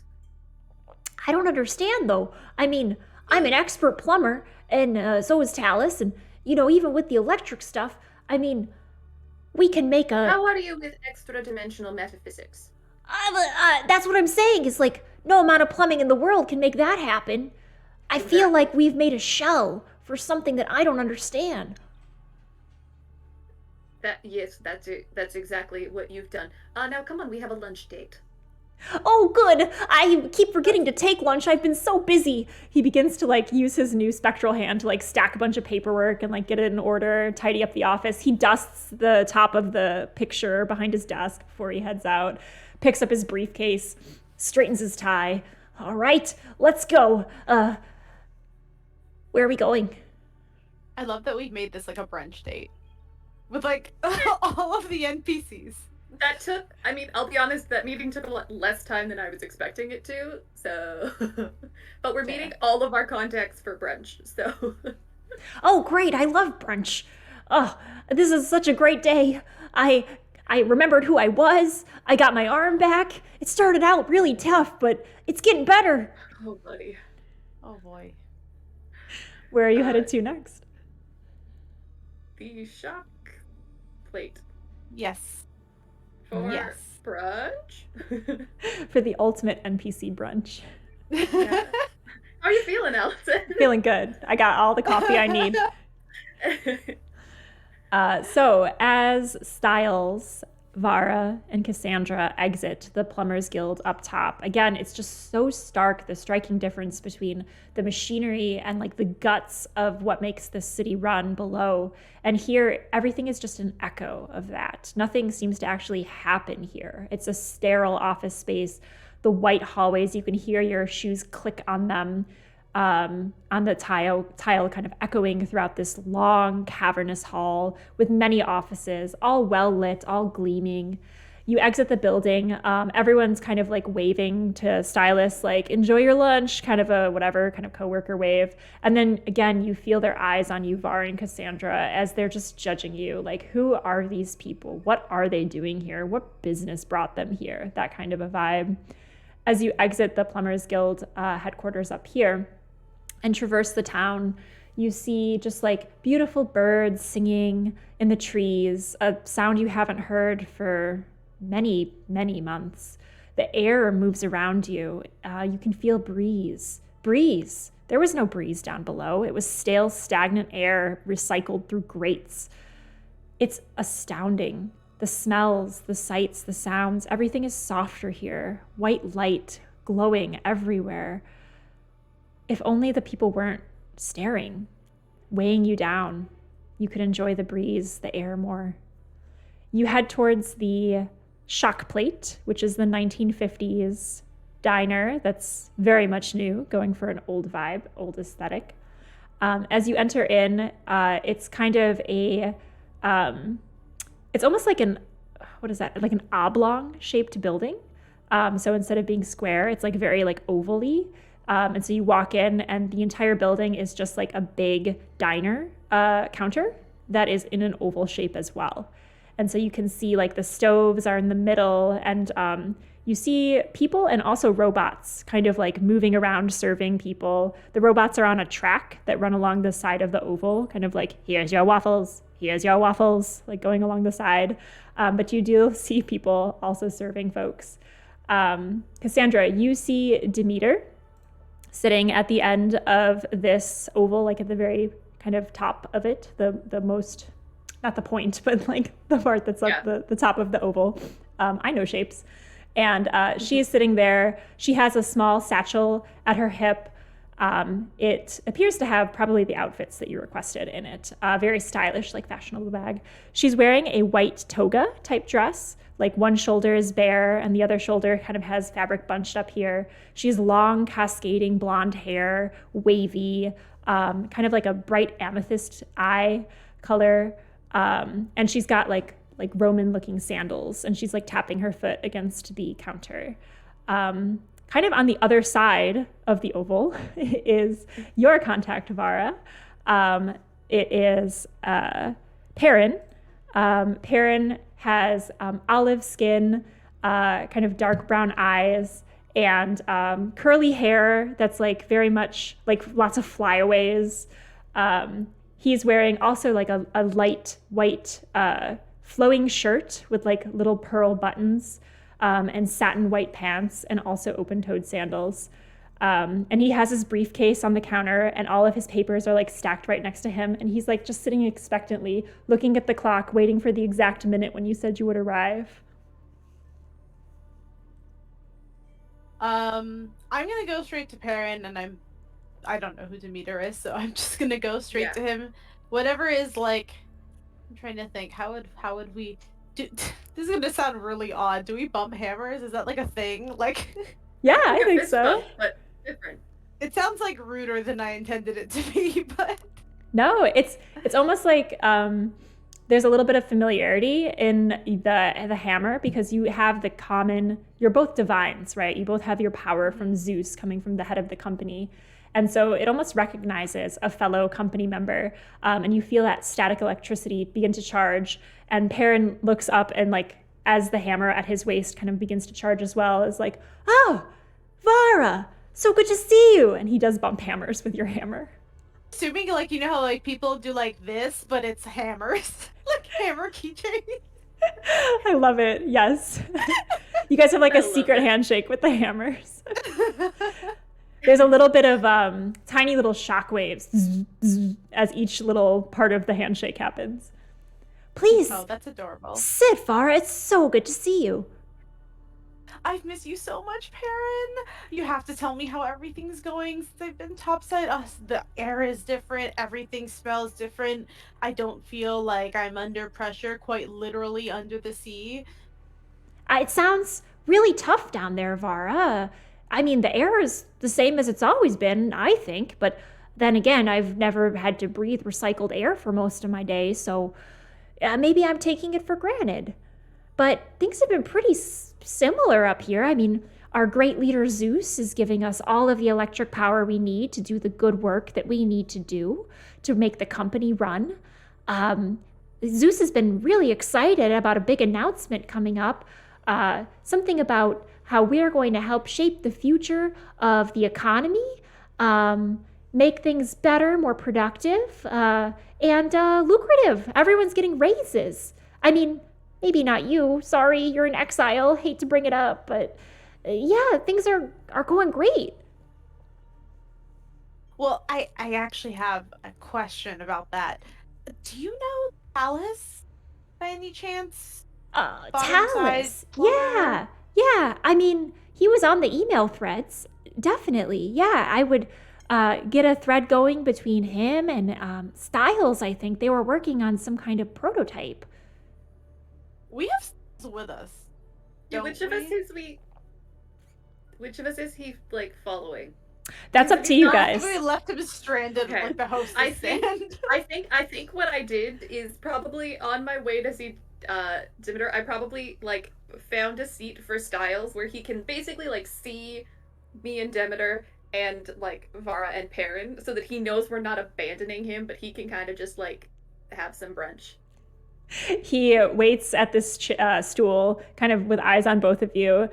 He's just sweating profusely. He looks like really gross. He looks kind of like just a middle-aged businessman going through like a midlife crisis, essentially. And but he seems reinvigorated by the use of this new arm that he has. Yeah. Like he was going through some trouble before, kind of a cognitive dissonance when he was thinking something was there and it wasn't. And so he is just excited to grab everything. He's like just picking up coffee cups and putting them down and just like, I'm back. This is great. So he's sitting in the middle, perfectly content. Yeah, just sort of, but leaving him where he can see both of us, so he's like, he knows we're not reneging on our deal. Mm-hmm. I'm just gonna gesture over to Styles and say, this guy? I've never met him before, but if you say so, he's very kind and cordial over email, and always responds within 3 hours of me sending. So if that characteristic matches this gentleman, then yeah, I think it's the same guy. And Perrin, what were you coordinating with them?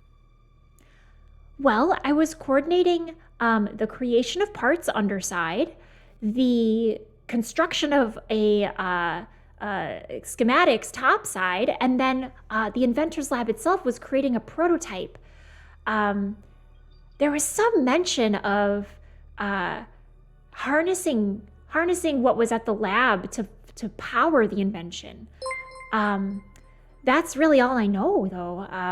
I had a contact at the Inventor's Lab, too, to talk about kind of they called it the project. The PP was the abbreviation. The PP project. I called it Triple P just to simplify things in my emails. You know how I like to be efficient. Do you ever create acronyms for longer things? Well, as you know, I have the super convenient ability, what I need when I need it, but I call it my win-winny, and I'm just gonna like win-winny, I don't know, like something small, like a thing of mints or something, just to be like. As you pull the mints out of your essentially like extra dimensional pocket with your divine powers, he's like, Winnie, that's so clever. Yeah, that's why I called it the PPP, the Triple P, the project PP. I actually don't know what the other one stood for, but that was coming straight out of the Inventor's Lab, so I figured it was top secret stuff. Some kind of power supply, though. Well, Perrin, I know we both, and Vara's struggling to say this because she does not have the conviction that she used to have.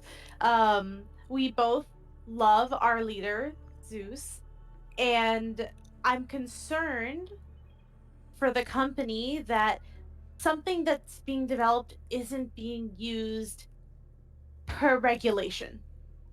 And I think that has to do with what you were working on with Talus and Styles. Vara, it's not for me to say. My job's to send the emails. When I start asking questions like that, I mean, no offense, but I might get exiled like you. I know, Perrin, and I know this job is like our whole life, but I've seen people lose their whole lives for this invention. And I don't know if there's like if I have the file on me, or if it's something that Cassandra has. No, you can have it on you. I gave it back to you to put in the win-winny. Win-winny's the file out. It opens it, and I'm trying to show him like basically all of the people's profiles. I was like, these people are all gone. And according to Cassandra, and I just point over to where Cassandra is with Demeter, they're still here, but like not here. They don't have their souls anymore. And I'm trying to sort of explain this to him in a way that he won't think I'm insane from being bottom side for too long. Roll investigate a mystery as you share this information to see what else Perrin can tell you. Okay, what is my sharp stat? I have 0 sharp. Cool. 6. Don't forget, you have a celestial helper. We haven't. Oh yeah, you haven't used your new move. You have your new move, the new move of having the celestial aid thing. Oh. I don't know what mechanical effect that would have. How does? Yes. How play? Your GM also forgot you took that as a level up. So let's review it. So you have, with your level up, gain a lesser divine being and as an ally sent from above. So I would say whenever you feel like you want to use a luck point, instead maybe you can summon this divine being as kind of an extra roll before you have to do your luck. Or like an extra way to kind of gain a benefit from the roll before you have to spend a luck point on it. What is your divine being that you've gained since our last session in your level up? I'm going to say it's like a little, like a sparky. We like, you can't really. It's not like a tangible thing, but it's like a very like little sparky ball of electricity. Very much like take this, like very Legend of Zelda helpful flying around thing. Love it. That's what I'm gonna have not named it. It's just like a thing that has somehow, I'm gonna say it's manifested after my instability started. So I think that makes a lot of sense. Maybe it's some sort of like fail-safe that all of the divine sort of get when they're like not in a great place. And it's just kind of been there, and I don't know if Cassandra can see it, but it's kind of like do you see that too, or is it just like like the hair on that side is just like slightly more staticky than like the rest I feel of my like hair? most people can't see it, but Cassandra probably can because Cassandra sees everything.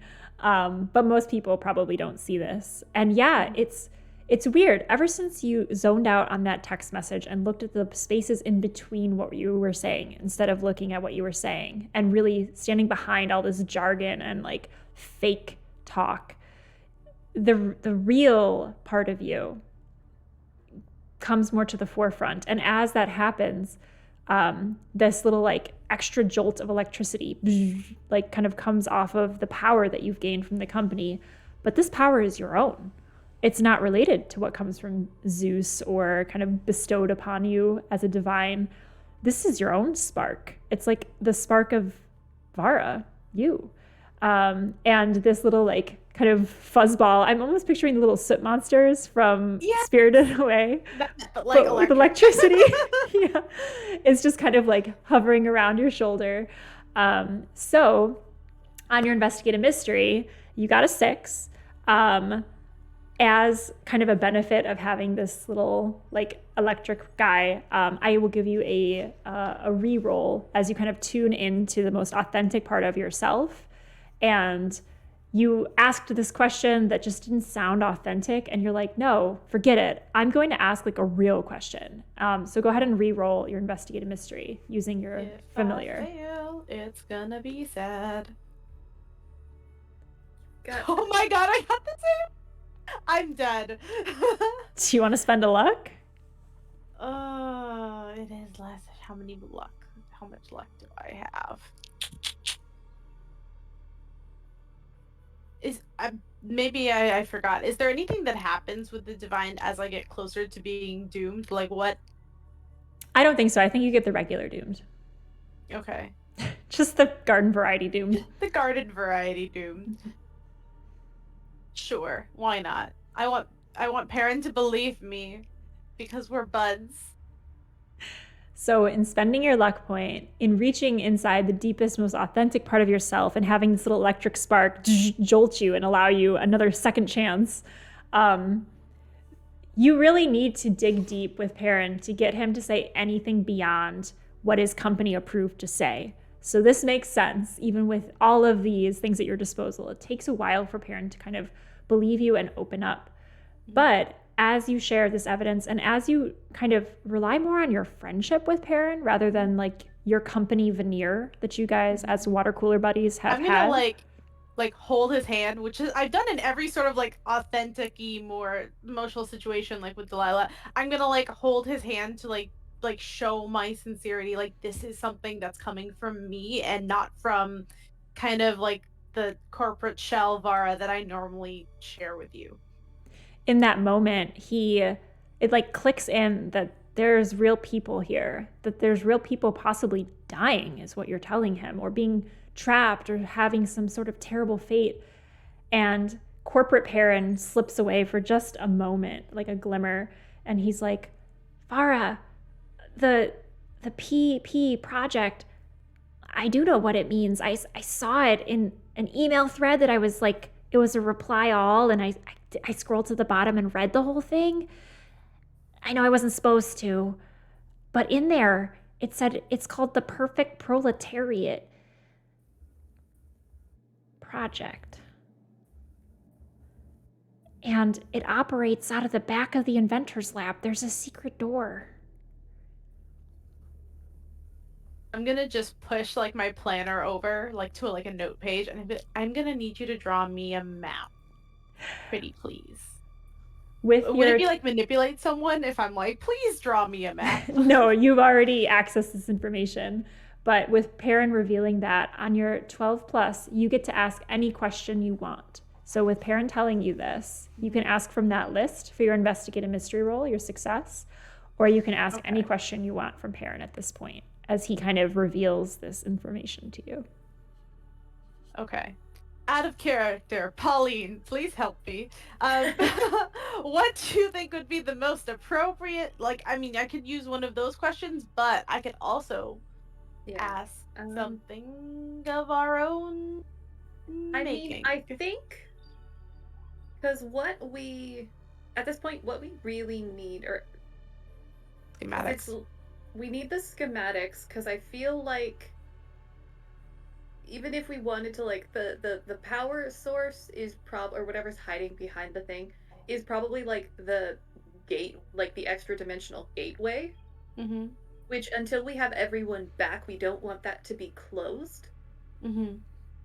So I feel like the exact location of the schematics is still sort of our best bet. I was thinking, like, we know, like, Styles knows where the schematics are. So we kind of have that information. I was thinking maybe we ask for, like, the Inventor's schedule to see, like, when he's not going to be there for us to take his stuff. I'm not sure. I'm spitballing what would be useful information. Yeah, I mean, that could definitely be useful. Or maybe like access codes. I'm not sure. Well, I think with Acropolis's badge we have the like access codes to get in.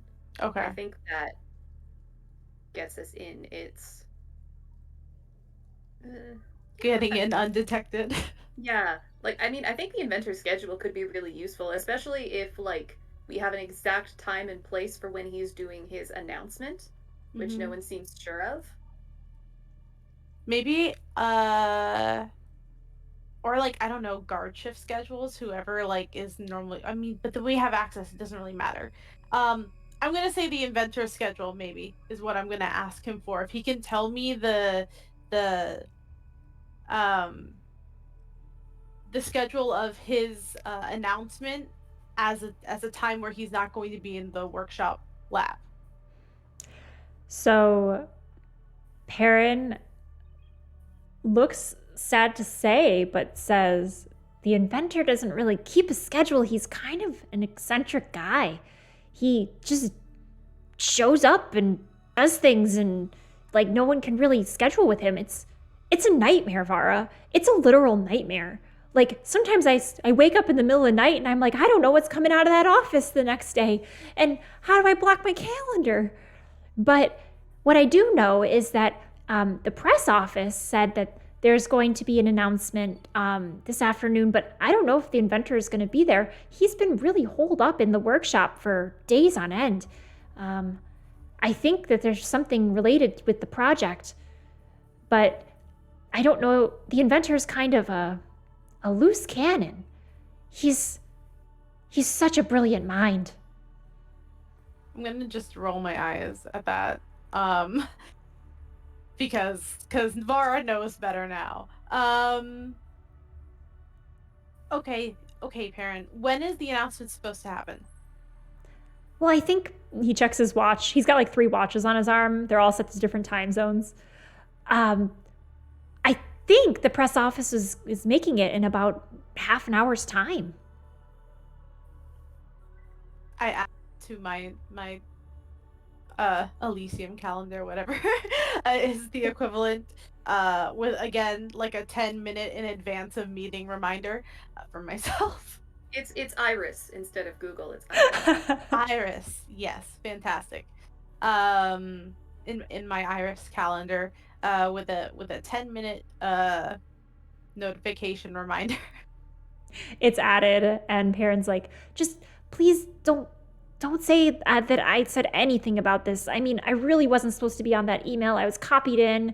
I had to scroll really far down. Like, I really don't want to get in trouble. Okay. It's okay. What are coworkers for except to hide and confide all of the secrets that you have? I'm gonna give him a big hug because Vara at this point is kind of she doesn't know what's going to happen. She doesn't know if she's going to get out of the situation, and it's kind of like screw what's professionally like condoned. This is my friend, and I appreciate them for helping me out. You feel kind of a stiffness in Perrin at first, like, but then you feel him like actually give you a hug back. Like there's a moment of him processing what's happening. You also feel like just the smooth fabric of his shirt as you're like embracing him, like he smells as good as the air around him. Like this is like the first clean human you've been near in a while. Everyone else below is like a little grimy. And just always. Yeah, it's like the smell of fresh laundry, essentially, like just that like clean, pureness to him. And you kind of remember all the good things about being topside. And as he hugs you back, it's this moment of like, this is a real connection. But then he kind of pulls away and he's like, all his watches begin beeping. And he's like, I must get back to the office. And our great leader will surely be upset if I'm not there to make sure that things run smoothly. And his hammer's like crackling with the electricity. And he's like, our great leader gives us these powers, Vara. Don't forget, the powers come from above, always.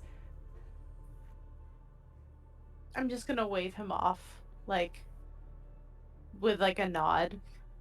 Because at that point, Vara can't say anything that isn't going to be harsh, and she doesn't want to ruin the moment. You also feel your little familiar, your like crackly electric soot ball kind of crackle on your shoulder and spark, and you feel that this spark does not come from Zeus, it comes from you. Mm-hmm. Perrin leaves, kind of brushing past Styles on the way out, this sweaty mess of a man who gives him a nod, and he's like, look, both hands, as he's like dual wielding coffee cups. Cassandra, let's zoom into your conversation with Demeter. Yeah, so I think having sat Styles down, I sort of make my way over to Demeter, and I imagine she probably notices me walking to her before I actually get there. So I just sort of wave, and then when I get there, I give her a big hug. She hugs you back, no problems. Like, there's no corporate veneer with you guys. You were always genuine friends. And she actually stuck her neck out to house you when you were kicked out.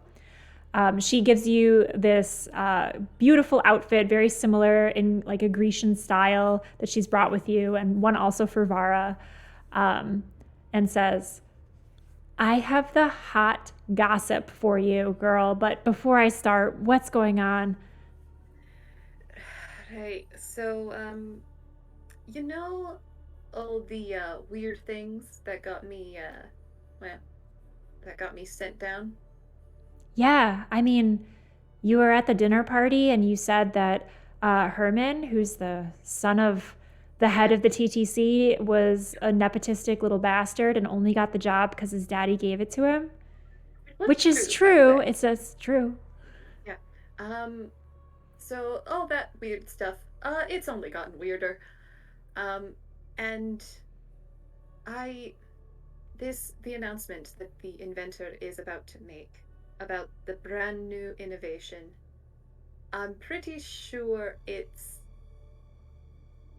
bad for everyone.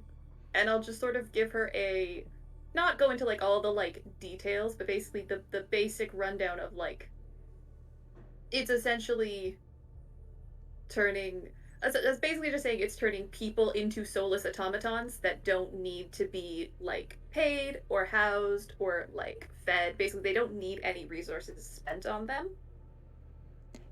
They can just continue working ad perpetuum. She takes this in and says, well, I mean, that sounds horrific, but like it also sounds like something my dad and his dinner party friends would love.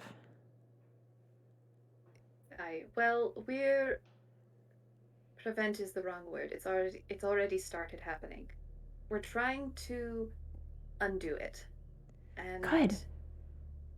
But honestly, any information or gossip that you've heard about the Inventor, new projects, recent upheavals, or recent, I don't know, incidents, accidents, any of it would be helpful. I've been out of the loop for a while. Well, that wasn't my hot gossip, but since you're asking, go ahead and roll Investigate a Mystery on this.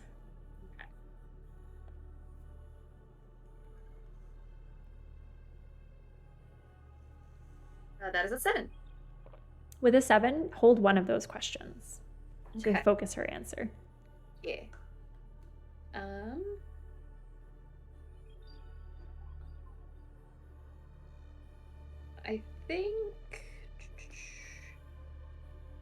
I think in this case, I kind of like what's being concealed here. As sort of like what is, because we know what's happening, why it's happening, how it's happening, but it would be, I think, useful to know like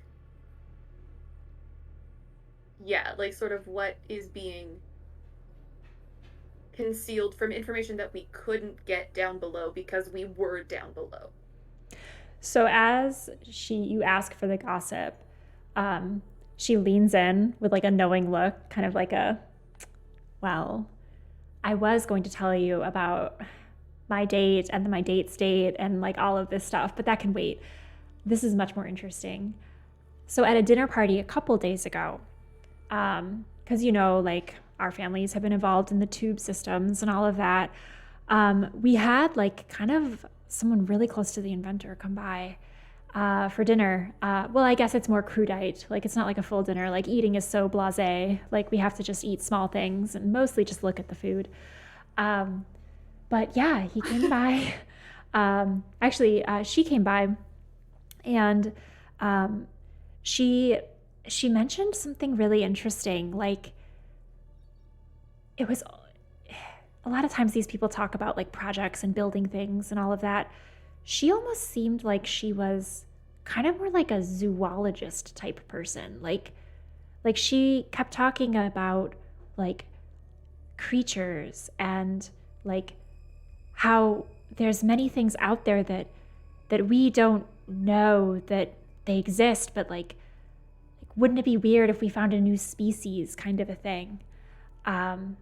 It was weird. I couldn't understand the connection because a lot of times these guys are all about like, oh, I built this, I'm marketing that, entrepreneur, blah, blah, blah.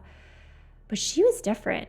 She kept talking about like the abilities of creatures and things that they can do that we might not know about. Maybe what's being concealed is that the Inventor has invented something, but also maybe found something new.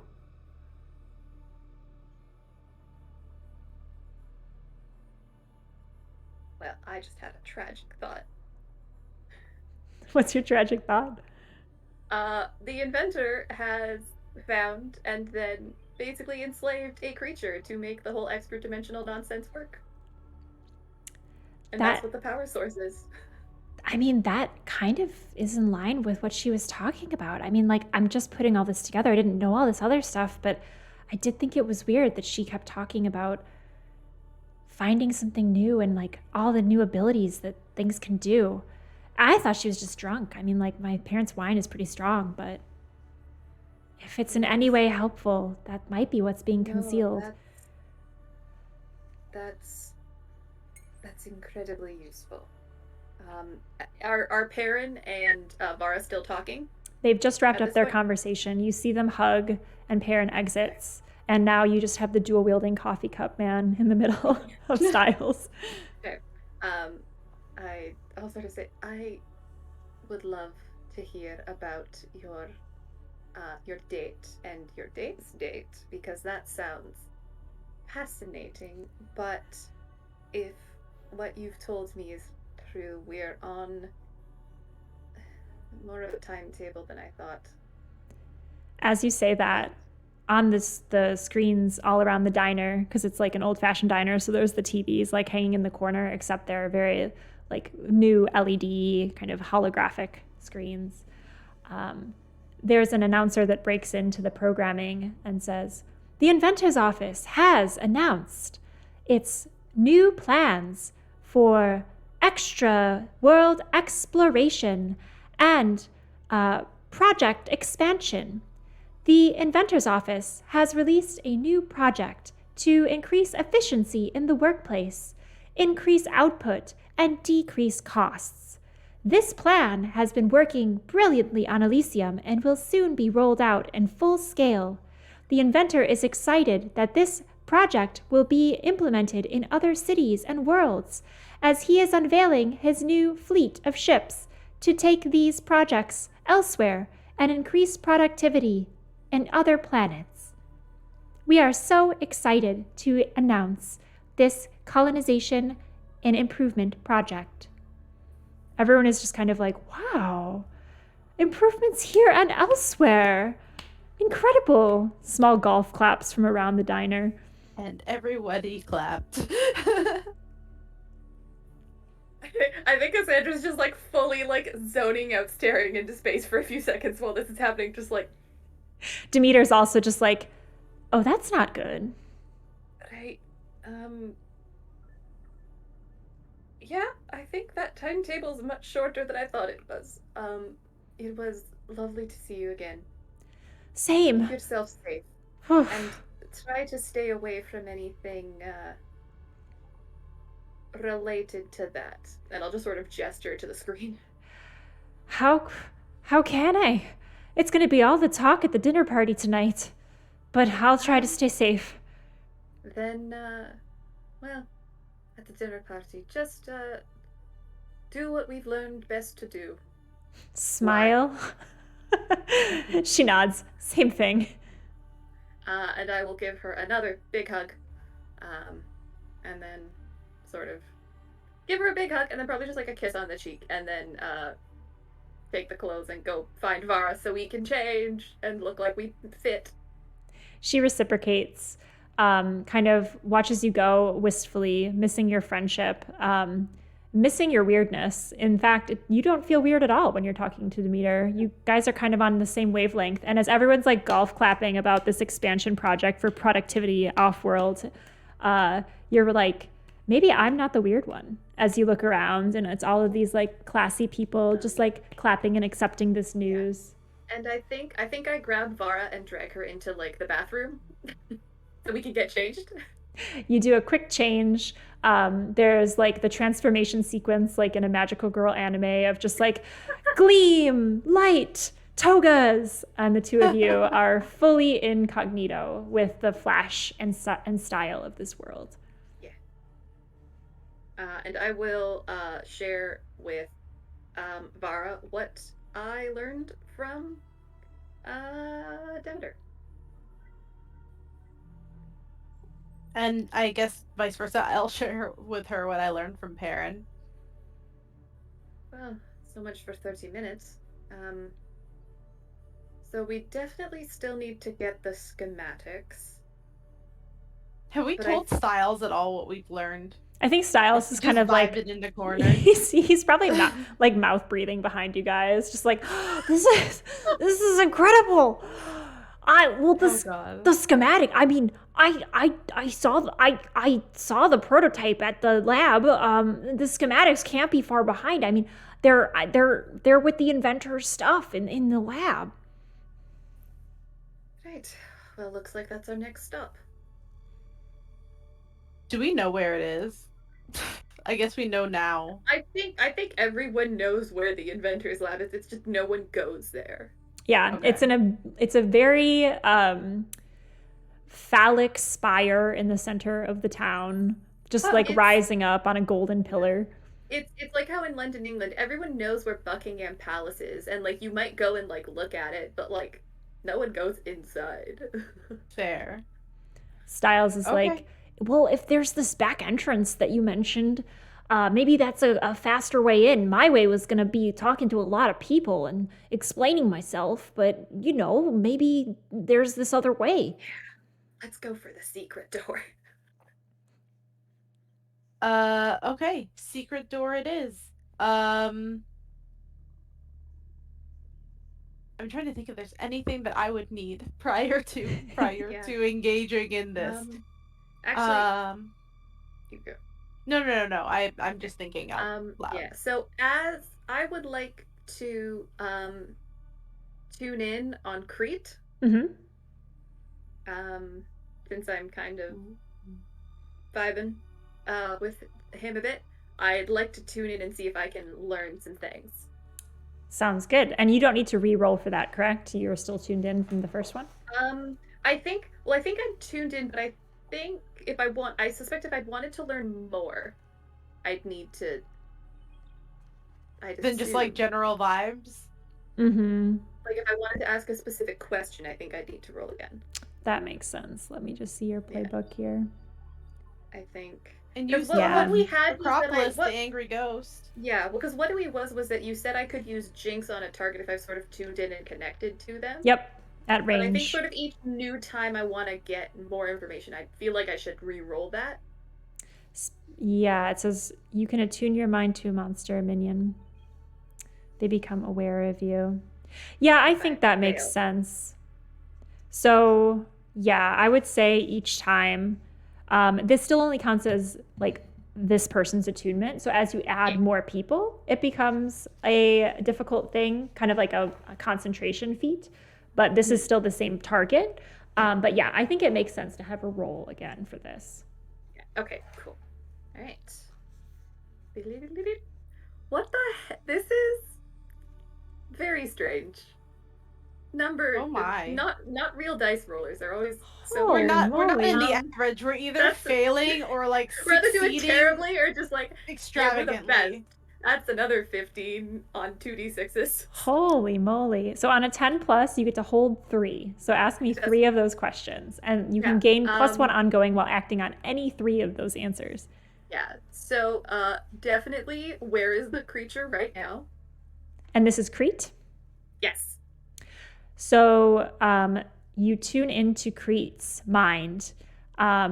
You push past the electricity, the veil that prevents you from seeing where Crete is. And it's like just a geolocator ping in your mind. And you can see Crete is in proximity to Delilah, to Calliope, and to a figure that you don't recognize. Like the sense of it doesn't make sense to you, but you're pretty sure, just with the gravitas that Crete treats this person, that it must be the inventor. And that all of these individuals are currently at the inventor's lab. That there's just like this sense of like closeness and yet distance in the inaccessibility of it. Yeah, okay. What is it planning to do right now? Crete is planning to pull a lever that the inventor has asked him to pull on the machine that they are currently nearby. Okay. How can I attract its attention? Interesting. I was like, how can I distract it? Yeah, you can distract Crete from doing this by interfering with the subjects that Crete is testing on currently. And you realize that with the proximity of Delilah and Calliope, that they are probably involved in some sort of experiment, and their removal would interrupt Crete from doing what he intends to do. Okay. Cool. Can you jinx from afar? Like, can you jinx Crete? Because if it's someone I've tuned into, yes. Yes. I'm not sure if that would interfere with him hurting. Well, I can interfere with, I can do some pretty interfering things with this. But do you want me to jinx him? I can totally jinx him. Oh, I don't know logistically what would make most sense. Considering that they're far from us and we are not very close to them. Yeah, the Spire is nearby here, but you're not physically in the building. Yeah. Cool. I'm gonna sort of tell Vara to sort of guide me as we walk. I might be a little out of it for a bit, and just sort of ask her to sort of lead me. Hook arms with her and just like walk her through the crowd, just trying as we head for the secret entrance. And I'm gonna try multitasking. And I'm gonna try to jinx Crete. Awesome. Again, I feel like I've done this before.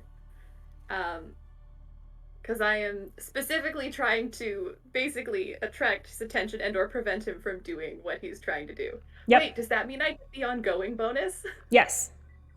Hell yeah. Oh, yep. Yeah, keep track of those 3, and if you think anything applies to those 3, just let me know and remind me. Okay.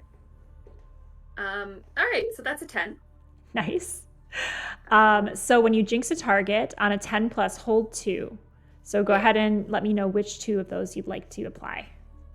I'm gonna do my traditional choices, which is I would like to, as one does, I would like to interfere with what a monster, minion, or bystander is trying to do. Mm-hmm. So I would like to interfere with him pulling this lever to start this testing sequence. Mm-hmm.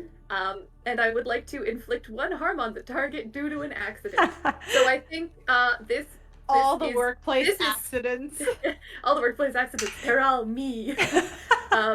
So I think this is I think despite all of the previous testing, this specific prototype is not quite as ready as people might have thought. All right. So as you jinx Crete, you get the sense that the lever, you feel resistance on it. You feel like it's jammed up. And Crete is unable to complete that task. You also feel, again, a shock of electricity emanating from your palm, running up your arm and into your torso, as you feel kind of like a general frying feeling from Crete's workplace accident that has just occurred from your jinx. You feel like maybe you've bought some time. Yeah, I'll blink out of it and just sort of be like, all right, I've given us some time, but we need to hurry. The Inventor, Crete, Delilah, and Calliope are all together, probably where we have to go to get these schematics. How far are we from the Spire with my very guide doggy ability to steer her through the streets? You guys look like badasses. You're walking through the Mount Olympus streets wearing these like white togas. It's like very like Charlie's Angels meets ancient Greece. Like just like total badasses. Like the little like Disney birds are like chirping all around you, and just like golden glitter is like catching the sparkles off the buildings. Except for the fact that Styles is with you, like this sweating man with just like sweating through his business shirt, and he's like just like kind of on the side catching up with you. And then also the contrast of like this beautiful scene, and then Cassandra's eyes just being like dark and red and glowing, bleeding a little bit. It's all good. Like, it looks. I've got some crazy red eyeliner going on right now. Yes, and people at first like just like don't give you a second glance, but then like hone in on a detail, like the eyes or styles or anything that's like out of place. And then they're like, wait, what? As they're walking past. But in this slow walk up, you're about like probably like 10 minutes away from the spire. Like getting up to the spire, you can see it. It's there. It's like a monolith in the middle of town. But as far as like getting up the rocky face, there's like a set of stone stairs that's cut into the rock base that leads up to the golden kind of, again, just overly phallic, overcompensating kind of structure of this central spire of Olympus. Is there like a personal tube system for the inventor, because the inventor's personal guests should not have to walk upstairs? You would know this, Cassandra, specifically. Only you would know this, being from the tube creation family, like the production of it. You know your dad had a contract specifically from the inventor's spire for like a gold-plated tube to specifically transport him. Like an all-access badge, basically? Pretty much. So I would like, and now we kind of look like we belong. Kind of. More or less. More or less. Just if we want to save some time. I mean, yeah, for all intents and purposes, we do not have a lot of time, based on the information you gleaned. You do hear kind of word on the street, like people talking about the announcement as well. Some people are like, well, this is going to be great for business. Like just people walking by, conversing. You see kind of like the power suit type, but all in white clothing with like little gold laurels around their ears. Like, I just think it's going to be great that I can lower the cost of production, and all that surplus money, I really think I can invest in my own businesses, my own house. I've wanted to get a pool, you hear as people are kind of walking past you.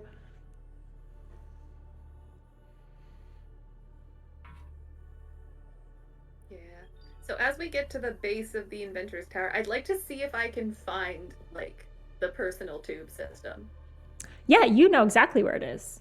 Cool. Yeah, your family was involved in creating it. Yeah. I would like to beeline us there. Easy enough. As you get to the base of the rocky tower, you know that there's like a Batman-like cave entrance that like slides the wall open that can access this system.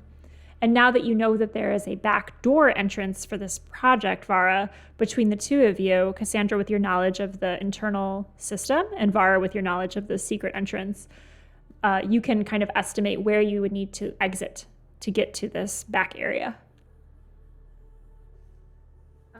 We do that. And if anyone, like, tries to stop us, I'm just going to basically fish out Acropolis's badge and just flash it at them and, like, it's not even look at them, just be, like, almost bored, like, I'm supposed to be here, and just keep walking. Fake it till you make it, just... Basically. You do run into some workers. Remembering all of the nonsense that I had to do when I was younger, that I hated, and just being like, okay, you can do this. You're a terrible human being who is so entitled. It's absurd. Hearing the talk about saving money on paying people wages and investing it in a pool really brings you into that space, like method acting quite easily. You do run into some folks on the way. Some of them are wearing the electric uniforms and have the crackling energy around them, Vara. Some of them are wearing the plumber's uniforms, and you actually do see a few tubing representatives as well, kind of milling in and out of the Spire area as you're approaching the secret, like, Batcave entrance. A few of them do give you looks, but you're able to flash the badge with confidence.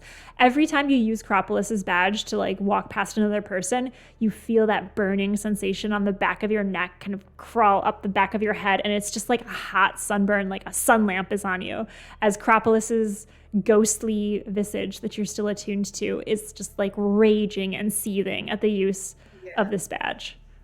I think I do my best, and I don't know how well it works, but I think I do my best to sort of channel that anger, because, like, I am also extremely angry at different things, but I am also extremely angry, and just sort of trying to like channel that rage with my own into like, we are going to end this.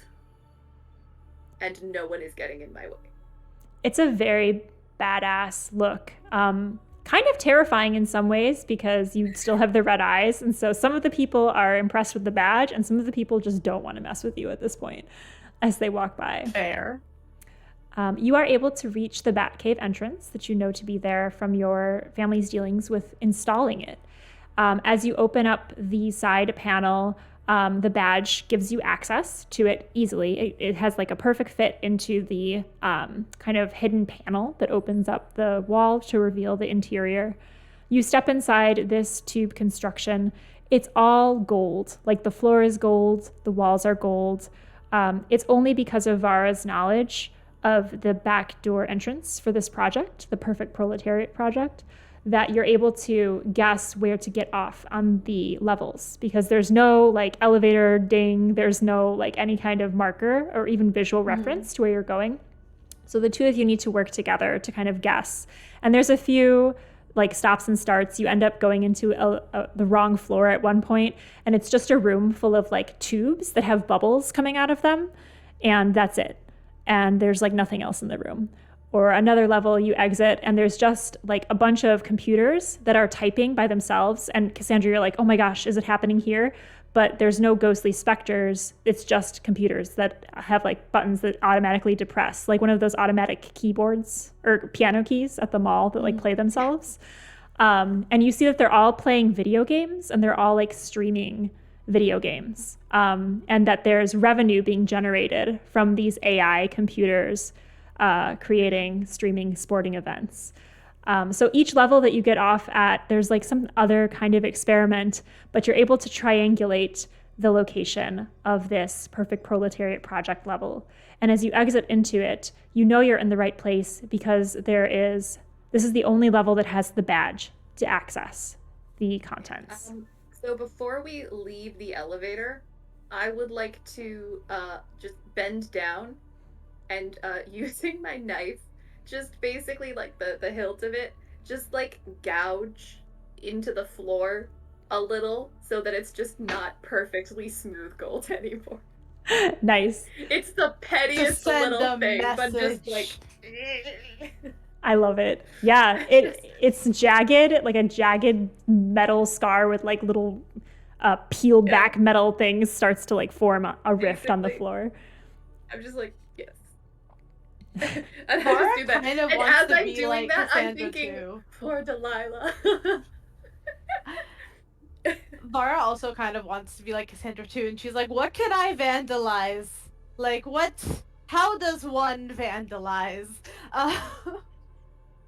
If there's like maybe something like, I don't know, something small in a corner, because like we're not gonna go too hard in the beginning. We just got here. I'm gonna take like my hammer. I'm going to make it bigger preemptively. You know, for when we go inside. And I'm just gonna like find something that I can like dent a little bit. Nothing too crazy, but within Vara's realm of like, haha, I did a vandalism. And I would like to take a picture and send it to Odie because I think he'd be proud. Yeah. I think what I definitely carve is like 2 C's that are kind of like interconnected. For Capitalism Kills. Kills with a C. Kills with a C. The hard CH. The hard C. Oh yeah. Oh God, I forgot. Yes, that is easily carved in. Well, not easily. It strains your arm, and like your knife is kind of a little bent by the end of it. But you do successfully carve that. Oh, the hilt. Yeah. So like the end that I don't want to dull. Gotcha. To just kind of smash into it? Yeah, just to sort of like, because gold is really soft. It doesn't take a lot. You're still like hammering away at this gold. Yeah. Awesome. So pounding into the soft metal, your knife is not damaged on the end of it, but you do leave damage behind. And Vara, as you do a vandalism, and kind of with your hammer bash into the walls a little bit. The perfectly smooth walls of the tube are now dented and dinged and kind of like pointing in and sticking out, and you hear like that same kind of creaking of metal as you hear in the below city. It starts to happen here as this elevator essentially is like moving around in a creaky, malformed kind of way.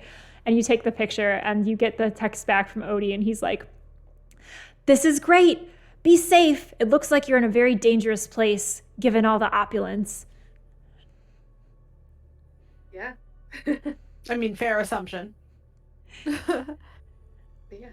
I look to Vara and Styles, who is also here. Styles is just vibing. He's just watching us destroy shit, and it's like, I chose good company. They gave me an arm.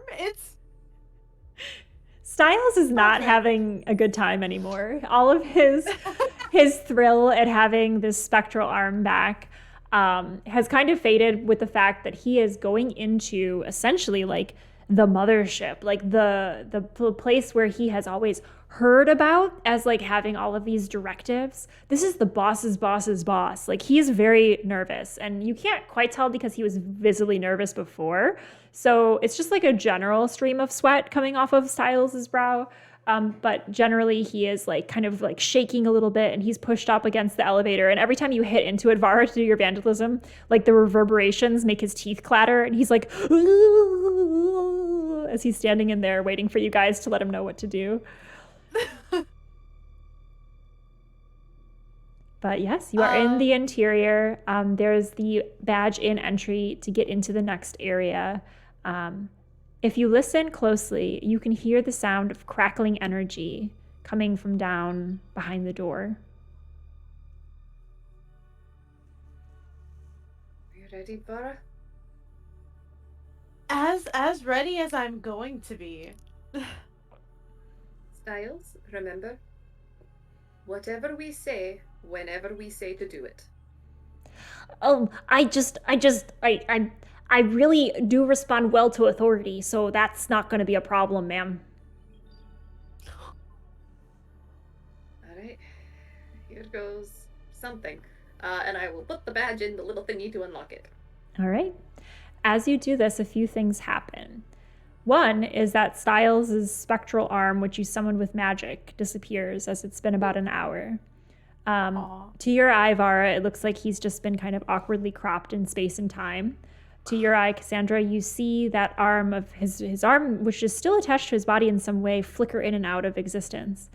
As this happens too, you see Styles' face go slack a little bit, and he begins to like just zone out and like just kind of drift off and like look into the corner, as some part of him, what makes him him, is like being filtered away from him. What also happens is the door opens, responding to the key card. And you see in this interior portion of this lab, it's basically a large amphitheater kind of a vibe, like those old medical observation platforms where like there'd be a doctor doing a surgery in the center, and like there'd be people watching in the wings up above to kind of just like see and observe. It has that kind of a feel, and your door is opening onto the top of this catwalk area. It's a circular chamber, and there is a balcony or catwalk that encircles it, and you're on the top layer. Down below is a kind of a depression of the room, so it's like a little column, and then you look down and there's a bunch of other stuff down there. So you see like big machinery, screens, buttons, levers, like all of the technical aspects are down below, and you are just on this part that rings around it with like a little balcony. On the far side of the room, but down below, is a cage made of energy. You see, instead of bars, you see crackling energy, similar to what is emitted from Vara's hammer. Behind it, you see people, figures, and from a distance, you can recognize the small figure of Delilah and Calliope behind these energy bars. In the center of the room, like kind of looking again down from the balcony, you see a small figure in a white coat This person is male, presenting, very tall, kind of dark hair, which is like perfectly coiffed, wearing a white lab coat, and has kind of like pens and things stuck behind their ears, and is pacing back and forth, kind of in front of the electric cage area. In front of that is is the figure of Crete, who is still smoking, like off of the body, like little trails of smoke, as he's kind of huffed, like breathing heavily over one of the machines, kind of like bent. I don't understand. It's just a freaking lever. Standing next to him is Athens. I think name check, Athens. Yes, Athens, the brute force muscle lady, who is kind of looking concerned over Crete, but is also trying to wrench the lever free. It's jammed, and she's like putting all of her weight into it and like trying to move it. In front of this machine, so that's all kind of like zooming in back towards you guys. In front of all of this is a large, almost like even further depression in the ground, a circle.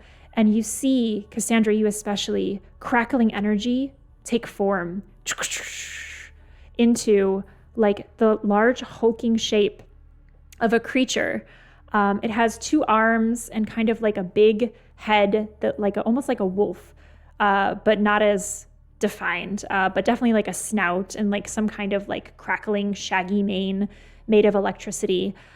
It's spectral in nature and kind of comes in and out of existence. And Vara, you even catch glimpses of it because of your attunement to the electricity. You see it kind of like have a static form. You see on its arms two big, what are those, like collars, I guess, or cuffs? Yeah, manacles on its arms, technological in nature, and it's tying it back to the machine behind it. And you see the person in the white lab coat say, "Get the lever free, let's get on with the experiment." That is what you see as you enter this room.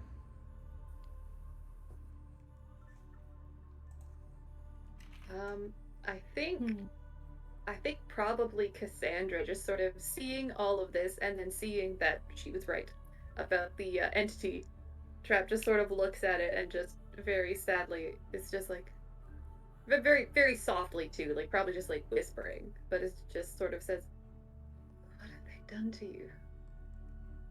Can I roll to read a bad situation? You absolutely can.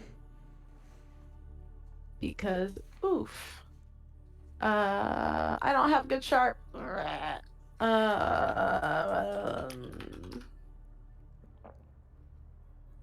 Hey. Yay! Is that the first? No, that's like the second time I've rolled positively. It's fine. How much luck do you each have, by the way? I have one. I've used 3. I've used 2. So you only have 1 luck left, right, Cassandra? I think so, yeah. And Vara, you're done with your luck? I don't know how much we defined as. We had I think 3. we started with 3. We had 3. Okay, cool. Yeah, no, I've used it all. All right, so you are marked as doomed. Just take a note of that. Because you've used up all of your luck. On your read a bad situation, go ahead and hold one of those questions and let me know which one you'd like to know as you gaze upon this. If you would also like to roll read a bad situation, Cassandra, I think that would be appropriate. I get this. It's a 9 for me. So you can also hold 1. I think that I am sad AF for our friends. I'm gonna go with what's the best way to protect the victims. Okay. The best way to protect the victims is, so you can see that near this cage that's holding them back behind these electric bars, it's not just Delilah and Calliope back there. There are multiple people who seem to have some kind of stature to them. They're, wearing the white togas. They look like they're very much from this world. It's Calliope and Delilah that look a little bit undercity in their garb. But there are others there. And you see kind of near the lever on this large machine that is jammed, you see almost like a James Bond villain chair with like like the restraints on the arms and the neck and the legs, like a dentist chair from hell, essentially, where you sit in it and it restrains your whole body. And you do see on that chair the slumped figure of someone wearing a white toga who is like completely like spectral in nature and like flickering back and forth through reality. But it appears to be stuck halfway as the lever got stuck. And so this person is like halfway through the transformation process that you saw happen at the factory. The best way to protect the victims is to never let them get into that chair. Horrific. I don't know, Cassandra / Pauline. Yeah. You are. Yeah. I don't know. Some of these seem fairly obvious to me. The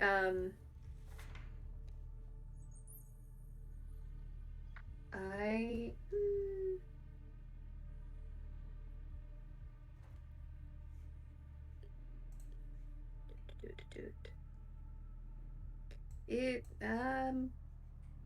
I think I'm gonna go with what's my best way in. Like, so And- what's the best way to get down there from here? So, the best way to get where exactly in the room?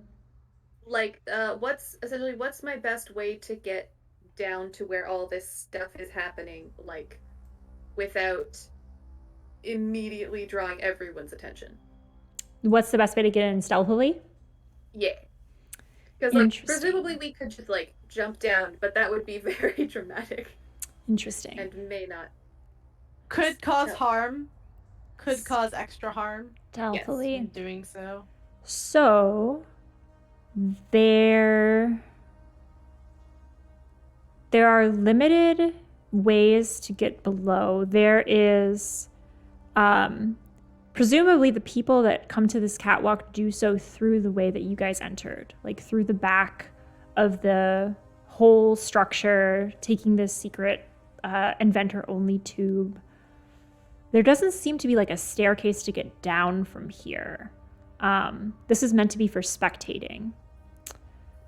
Sneakily, I mean, the honest answer is you'd have to find another way in entirely, because it seems like from this level, the only way to get in is down, without like a staircase or easy way to do it. There does seem to be another entrance probably below you from the interior of the building to this level, but they're not connected to the platform that you're on. Okay. And how far above the sort of lower level are we? I would say you're kind of like the distance, if like the height of a roof, like where you can feel like you could jump off. It might hurt. You might need to like tuck and roll, but you're like not immediately going to break your legs if you fall down there. Okay. However tall that is. I don't know. Yeah. Probably Roof height of like a 1-story or like a 1-story or 1.5-story house. Probably like 8 to 10 feet ish. Yeah, like Will probably like hurt 10, if we 12. fall unceremoniously off. Yes, exactly. We'll be prone to injury. Yeah. But not like perilous and in splat territory. You do see too that the closest thing to you is this creature made of energy and spectral nature. Because it's tall.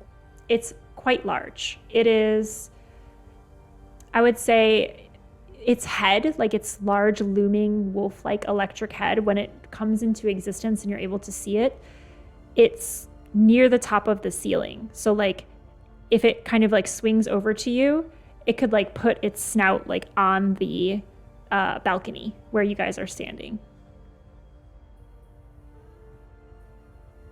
Oh, if only I'd taken telepathy.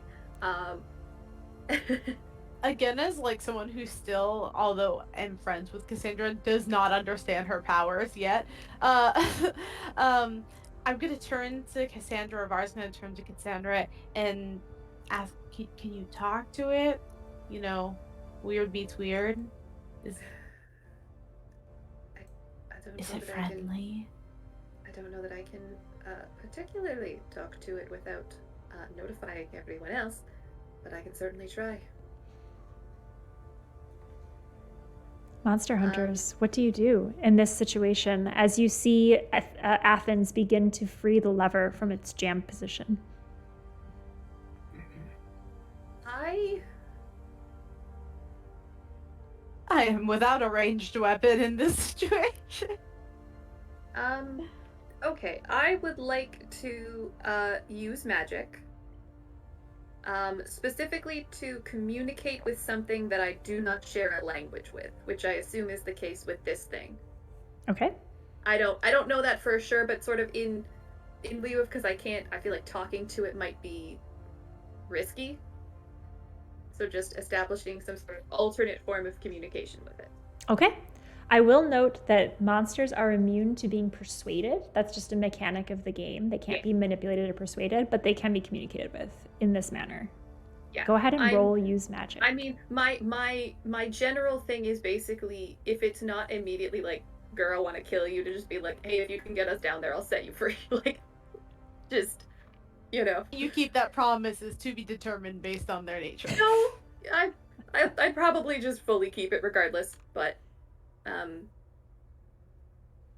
did it roll twice? It may have. That's weird. Oh no, the other one was the other thing. No, that was Oh, gotcha. The other one was the really bad situation. Yeah, sorry. It's just I don't know. Weird. So that's an 11. An 11. On your use magic, it is successful with no glitch. So the effect happens as you've intended. So you begin to feel a communicative link to this creature. And at first, all that fills your head is just like a mournful sound. And you're reminded of like the wails of the people that were saying, help me.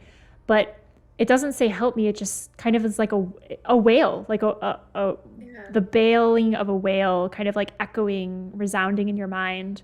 But you're able to communicate with it. Okay. Is its nature again? Like, is it touchable? Can we touch it? Or is that ill-advised?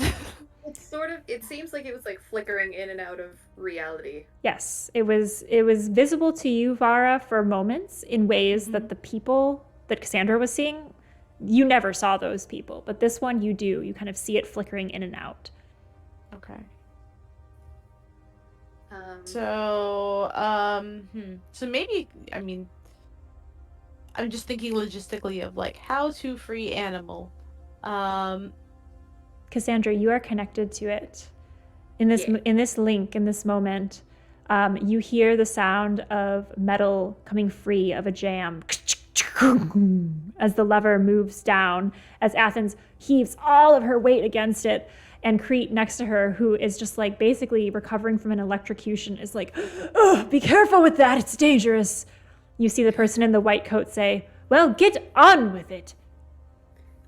So what I would like to communicate, and I don't know, I assume it's not sort of necessarily fully words, but more sort of like concepts and like, pictorial or like intention. Yeah, so I basically want to communicate to it that I feel that what has been done to it is abhorrent, and that like it being trapped here is a terrible, terrible thing that needs to end.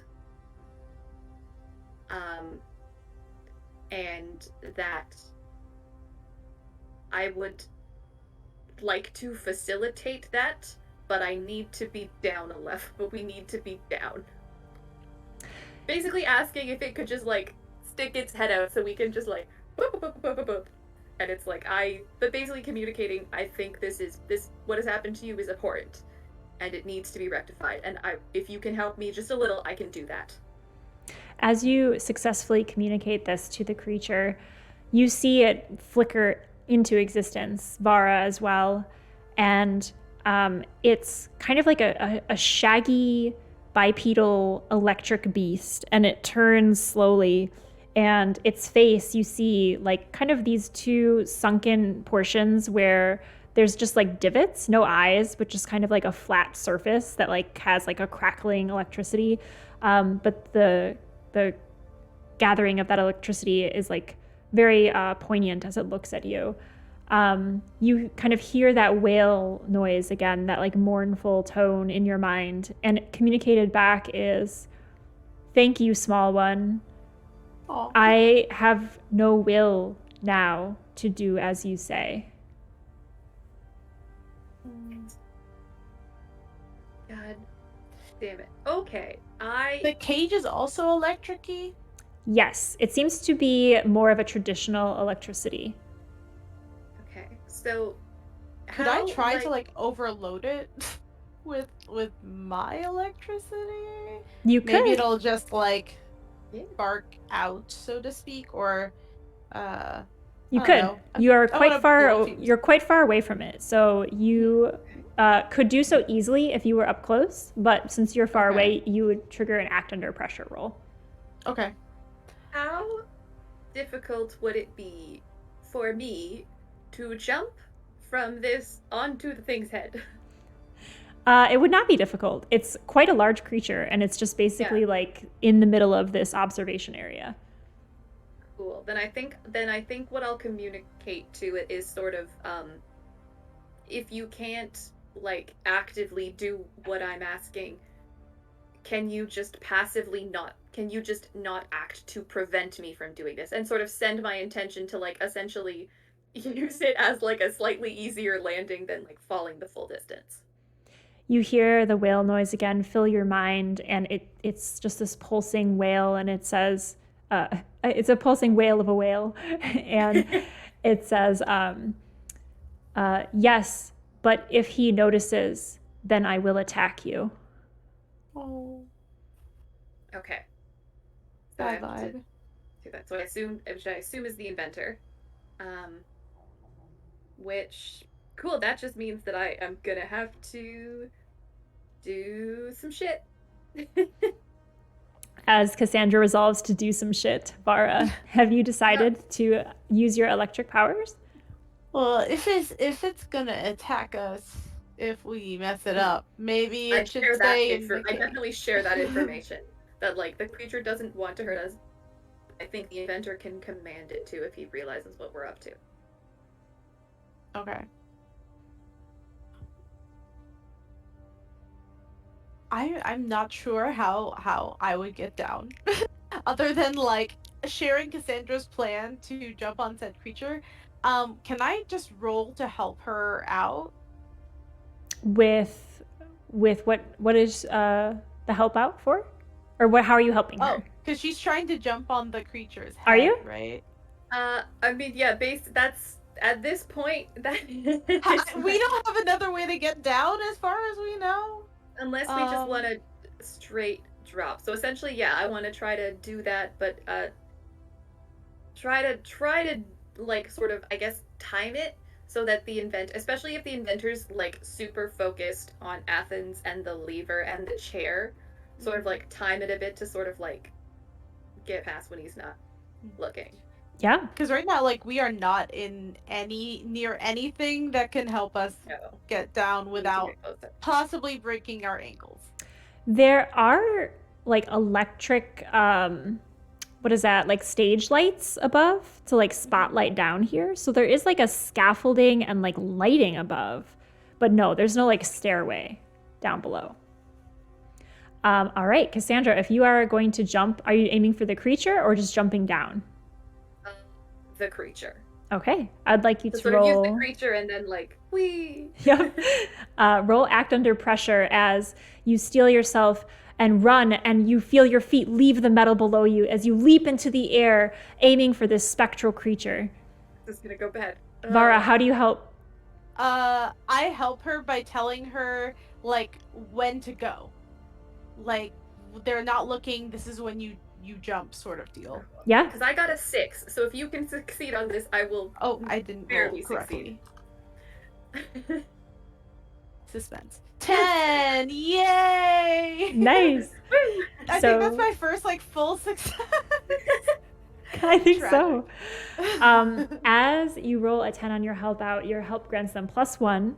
So you now have a 7 on your roll for act under pressure. So you are able to leap through the air and land successfully on the creature, Cassandra. You feel it under your feet, whether it's flickering in or not, for like normal sight or kind of your spectral sight. It's solid. It's there. It's physically there. You feel underneath your feet that same kind of like wispiness, like there's like the same wispiness that created those hands that reached out of the backpack and like gestured towards you and that you touched. It's the same kind of substance. And you notice from this vantage that the hands that are at its sides very closely look like the hands that reached out from the backpack that were emitted. Kind of clawed and like gnarled and large, much larger than the ones that you saw. But they do seem to be directly linked and visibly look the same. So I've come in contact with this creature before. You have. You slide down its back, kind of like a little bit of a sliding down like a dinosaur's back, like like kind of like a Legolas slide to the side. And you are able to successfully land softly, no damage. However, your hard choice or price to pay. So the price to pay of this successful landing is that you catch the attention of all in the room as you kind of land in front of them in this depression of space where the creature is currently being held.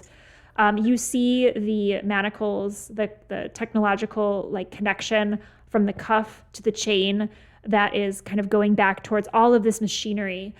There's lots of lights and like things that are like monitoring it, like a heart rate and like kind of like a line of fluids is like going out of it, much like a hospital setting. And you see behind you the person in the white lab coat turn and look at you and say, "Oh, well, this is interesting. A visitor." He is now alerted to your presence. Vara, what do you do? I don't have another way to get down from here. I mean, the thing is, you would have seen me, I guess, like physically land on it. So assuming I'm not also going to die. And you've probably noticed by now that we don't really have hope of stealth. So yeah. Yes, you do hear the person in the lab coat say that. Okay. So it kind of doesn't matter if they see me. Would it be act under pressure if I were to try the same route? I would say currently no, because you have seen the landing of Cassandra. However, if something changes, yeah. Okay. So what would I need to roll to attempt? Just let me know what Vara's doing in this moment. I will try to also jump on said electric animal thing, to get down to where Cassandra landed. Yeah. As you leap through the air, kind of following Cassandra's trailblazed path, the electric energy coming off of this creature is comforting, familiar. You're so used to electricity. You kind of feel your feet like hit onto the top of its head, and like it almost feels like soft fur underneath, but it's just spectral energy as you also slide down its back. As you are about to kind of like launch off of it, you hear the person in the coat say, "Well, we can't have this now, can we? Please get rid of these people," as the manacles begin to light up around its arms, and you hear it roar in that whale voice, "Ooh," this baleful kind of howl, as you're just about to leave it, Vara. Its tail, instead of like jettisoning you towards Cassandra, flips up and shocks you as you take one harm from its shocking electricity as you fly up into the air, and you're kind of like free falling, just like floating up there. Cassandra, what do you do as you see Vara flip? Oh, wait, you said I take a harm? Yes, you take one harm from the electricity. I am unstable.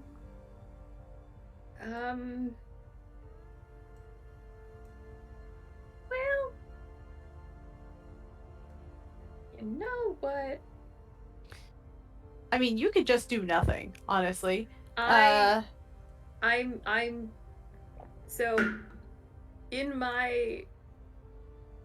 I think the best way to help is to stop this thing from attacking anymore, which means I would like to the machine that like this creature seems to be connected to. Mhm. Are there any, can I just sort of at a quick glance see any like obvious weaknesses? What would an obvious weakness look like to you, to Cassandra? Just a sort of like how the on the backpacks there was like those tubes that seemed kind of like fragile, something like that. Basically something that if shot with a gun might interfere with its proper function. You know, So there like, are or like a fuel tank or something. there are tons of things here that look very complicated and very fragile. You see screens, tons of display screens. You see buttons and levers. There's nothing fueling this machine. Interestingly, you feel like all of the fuel is coming from the creature itself, that the creature is the source of fuel. But there are tons of things that can be severed or broken all around the room. You're just not sure what they do. Okay, I would like to sever something that is specifically something that is running from the creature to the machines. Okay. Like specifically one of those connections. All right. As you, how do you do that, by the way? I mean, if it's close by, if it's close enough, I'll just try to shoot it with my gun. Yeah. Ideally. Easy enough. So as Vara is kind of flying up in the air, being shocked with electric energy, you take aim and you focus, and your blood red eyes kind of target one of the connection points to the machine, and you fire. How much harm does your weapon deal? It does 2 harm. Okay. So you have now dealt 2 harm of damage to this machine. And it seems to have been impacted. So the bullet severs through, electricity sparks, and you see that the machine kind of like has a little bit of a flicker. It seems like it's quite resilient, but you have done some damage to it in this shot firing.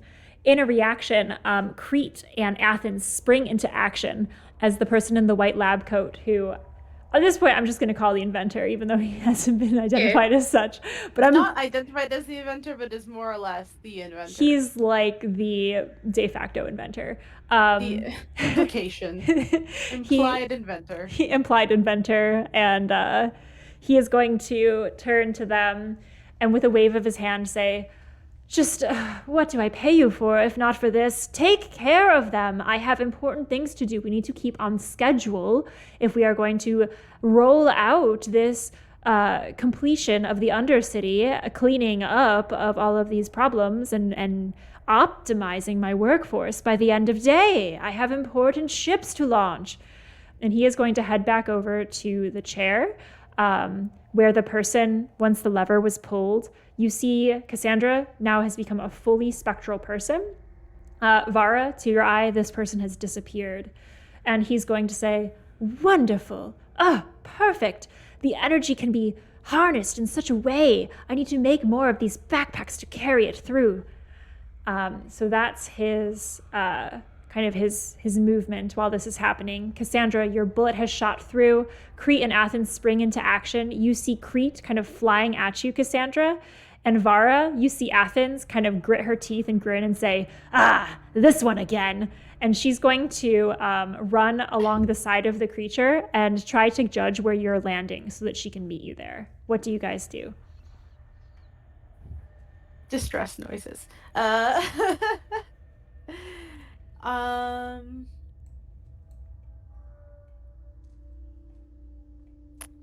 If anything I do, I feel would be act under pressure at this point, right? Potentially, yeah. If you're like meeting resistance. Yeah, well, you will eventually land. Being the ground. Is there anything you'd like to do as you're up in the air from this vantage point? Otherwise, you will just land eventually. I have hammer. You do have hammer. I do have hammer. It is full-size hammer currently. From when I decided to vandalize the lift.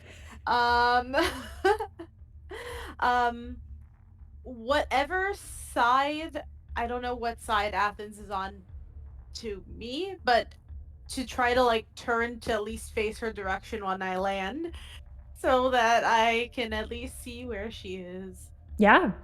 You twist in the air as the creature had vaulted you, and you kind of twist your body around and you land.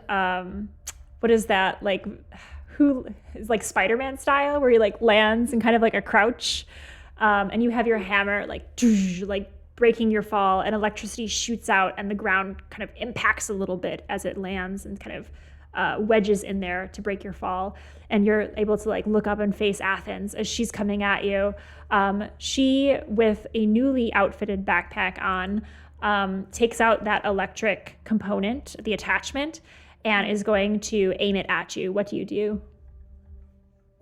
Can I roll out of the way? Yeah, you absolutely can. It sounds like you are trying to keep it together and get out of the way, so roll act under pressure. I keep forgetting if I'm cool or not. I think I have like +1 to everything except for I have 0 sharp.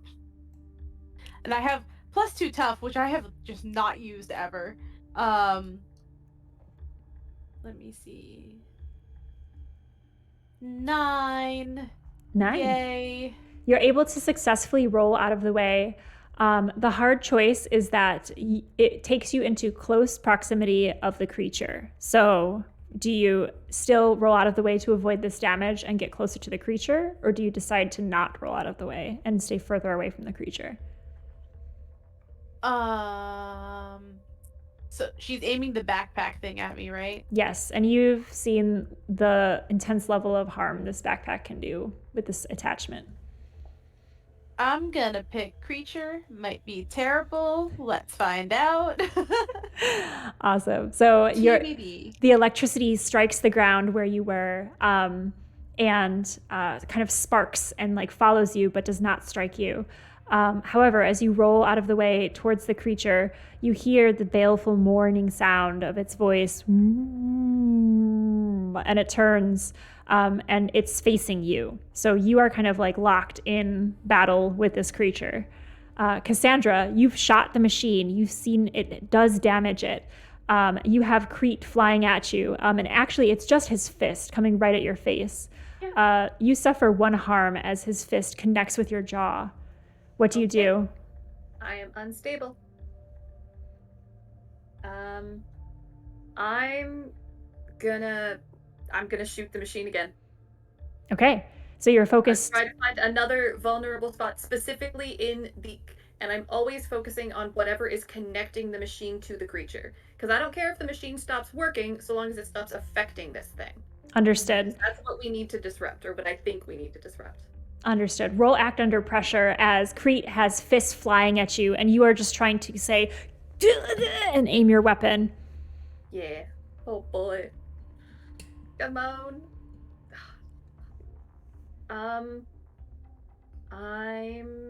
You know what? I'm gonna use my last luck to make that 6 a 12. All right. You're both doomed with your luck? Yep. Yup. All right. On your act under pressure roll, you have a 10+. You do what you set out to do.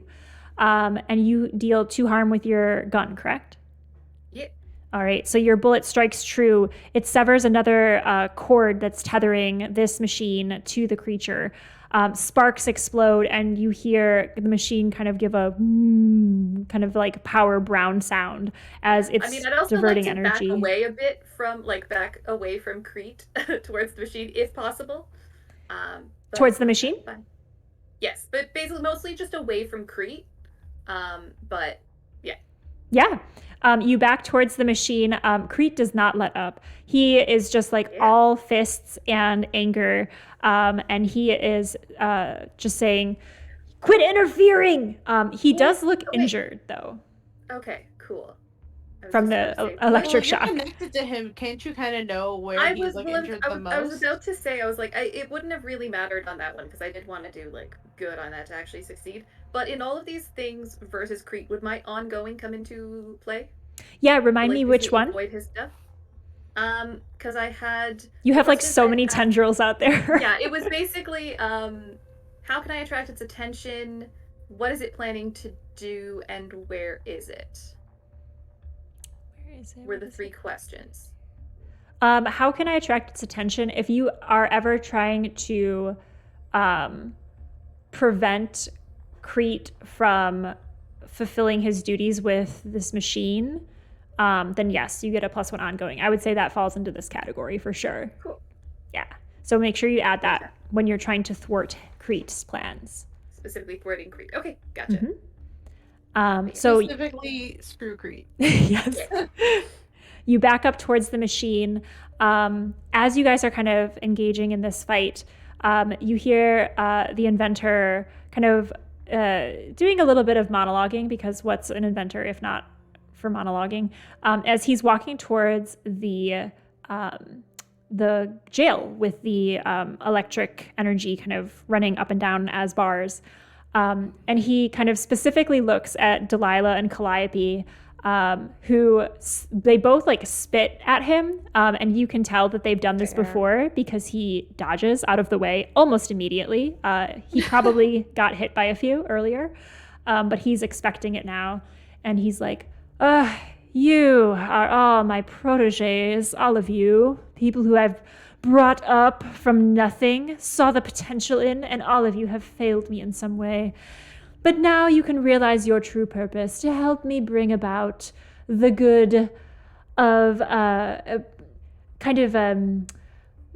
good of all of economic kind, ways to benefit our society. You can finally have a purpose in that, at least, since you've failed me in so many other ways. And he looks specifically at Delilah. He's so punchable. He is so punchable right now. I really want him to let Delilah out of that cell. He looks like there's nothing else he'd rather not do. I really want to see him open that cell to try to put Delilah in the chair. He looks very pleased with himself at having had a purpose for these people at last. And it seems like all of the other people you can safely assume are other patrons of his who have in some way let him down. You know, Delilah's family in particular suffered an accident, and her family was unable to kind of live up to his potential or what he saw for them. Calliope is just seething and raging, and she kicks at the electric bars and is shocked and like blown backwards. And you can see kind of like blood dripping down her chin as she has done this in the past as well. And she's like, "Let us out of here, you sick, sick freak. We're not people in your game. We're real people. We're people with lives." And he's like, yes, yes, yes. Wonderful, wonderful. It's so nice that you have thoughts. Can't wait to get rid of them. They're so pesky. As he's done monologuing, Vara, you are locked in battle with a giant electric spectral monster. It shuffles towards you, and you hear its feet echo against the metal of the floor below. As it looks at you, you begin to, you kind of like lock eyes with its like electric swirling orbs that stand in for eyes. Mm-hmm. And you begin to feel like a sense of self slipping away from you as you get into proximity with this creature. Please roll act under pressure or read a bad situation, depending on if you try to resist it or you try to understand it. What do I have more of? I have 1 cool, so that's what we're gonna do.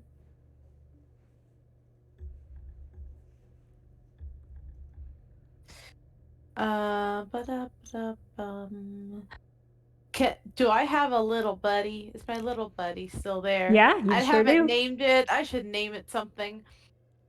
I don't know if I don't know. Ally, unknown divine ally. Does that at all like affect the way it also being an electric creature reacts to me, or is it just like another person? You can certainly do a test with it if you want your electric ally to do something with it. I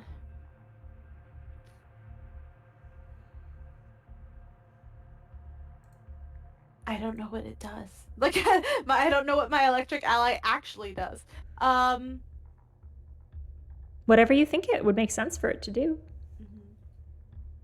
Could I Does the monster count as a someone? Yeah. I'm considering using soothe, but I also don't know how to calm it down because it's trying to mess me up, right? Yeah, it's definitely trying to mess you up. But as you get into proximity with it, you also begin to feel less like yourself, less like Vara, less like anyone, really.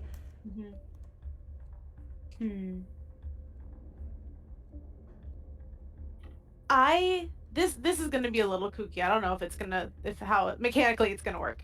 But I'm gonna call my buddy Sparky because I can't think of anything else. So Sparky is like my most authentic self. And I would like to call upon Sparky.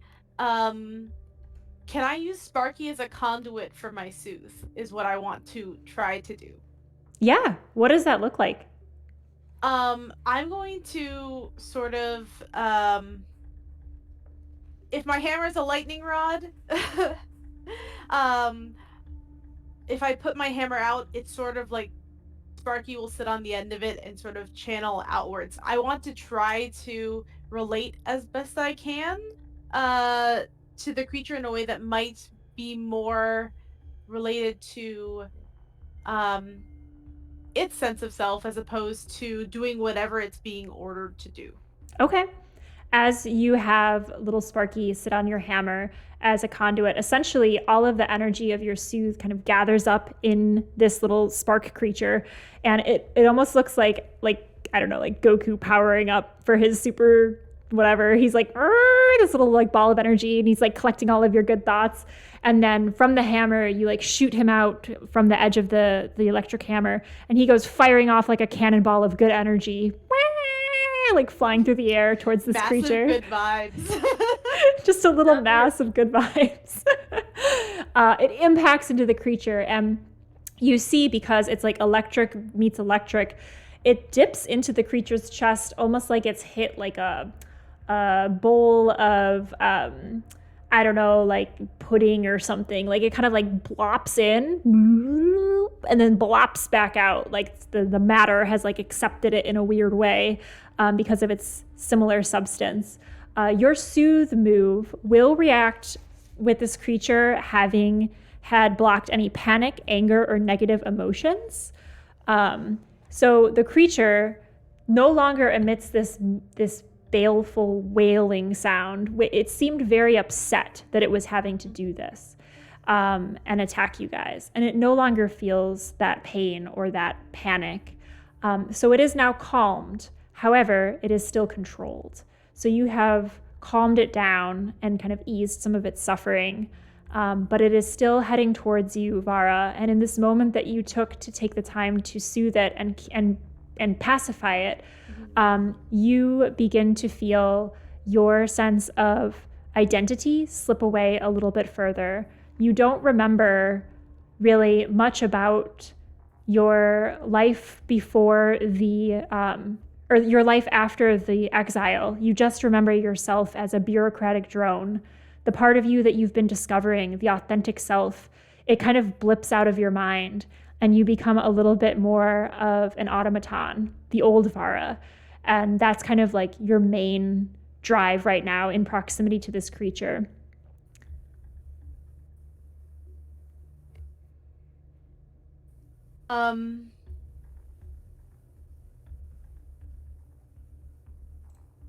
So it's charging at me, I'm assuming. It is walking towards you. It is no longer upset, but it does seem like it's compelled to attack you. And you yourself have lost all of the character development that you have done. And in this moment in proximity near it, you're like automaton, bureaucratic Vara again. Okay. I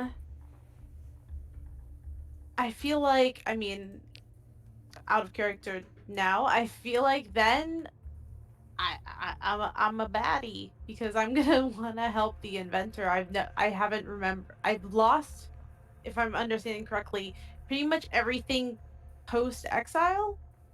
Yeah, you're like in the thick of it, in the corporate thick of it. Okay. So I feel like at that point, Vara doesn't pose a threat to the creature. She now poses a threat to her friends. Because she's back to fully believing in Zeus and the Inventor, and is now all for furthering that notion. So I'm gonna turn to Athens. I know the creature is coming at me, but I'm going to turn to Athens and say, "Greetings. Anything I can help you with? I understand that we're in a bit of a tight situation, but I'm sure we can put our heads together and problem solve. What do you need me to do?" Athens, who was like threatening you with this electric thing, shot a shot at you and was like powering it up for another shot. Kind of holds it up like a barber's tool, and you can see the sparks kind of like off the edge of it. And it's just like, she's used to this voice. It seems like a lot of people in the corporation speak to her like this. And so she's caught off guard, and she's like, "Oh, I thought you were going rogue. Whoa. Yeah, no. Can you attack that one with the crazy red eyes, please? Thanks." And she gestures with the electric attachment back at Cassandra. Cassandra, you are currently backed up against the machine. Crete is coming at you, and you see Vara turn her attention to you in a strangely threatening way. What do you do? Boy. How much more do I think? Do I have a sense of how much more it would take to like fully sever the connection between the machine and this creature? Do you want to see its HP bar? Is that what you're asking me? Well, because it seemed like the last time the first time there was some sparks and some like stuff happened, and then last time there was like it sort of drained a bit, like in power. So I just want to know, do I think this'll do it? I think it's about halfway functional at this point. You have a choice, though. You're pretty close to it. So if you want to spend some time to tamper with it and fully give up any kind of resistance in combat or intervention with what the Inventor is doing, you could make this the last severance of the machine and the creature. However, you would not be able to interact with anything else. Yeah. Well... Hard decisions. Hard Part of RPG. Stories. Well, okay, so let me just think. Styles knows what's going on and what we're trying to do. Odie knows what's going on and what we're trying to do. He can get it. So actually, technically, does Demeter. They can get in contact with Delilah and Calliope. This creature is what's making Vara go nuts. Yeah. Or forget myself, I guess. I'm gonna do whatever it takes to sever this connection. And basically, as I do it, hopefully the communication aspect is still going with this creature. And so as I'm doing it, I just sort of want to sort of think at it. Basically, when you're free, I have no right to command you. No one has any right to command you. But I hope you'll help us. So you intend to connect with the creature and communicate this to it? Would that be my turn instead of doing like the severing thing? You can certainly do that. And something else as well. Cool. It's not like a hard and fast. Yeah, then I would like to basically start working on just fully trying to sever this connection between like the machine and the creature. Okay. And then sort of as I'm doing that, sort of send that thought to it almost idly as like this may be the last thing I do and you have been controlled and I'm not trying to do that. But I would ask that if you would Act of good faith. Yeah, like I'm setting you free, you can do whatever the hell you want once I've done this. But it'd be really nice if you helped us.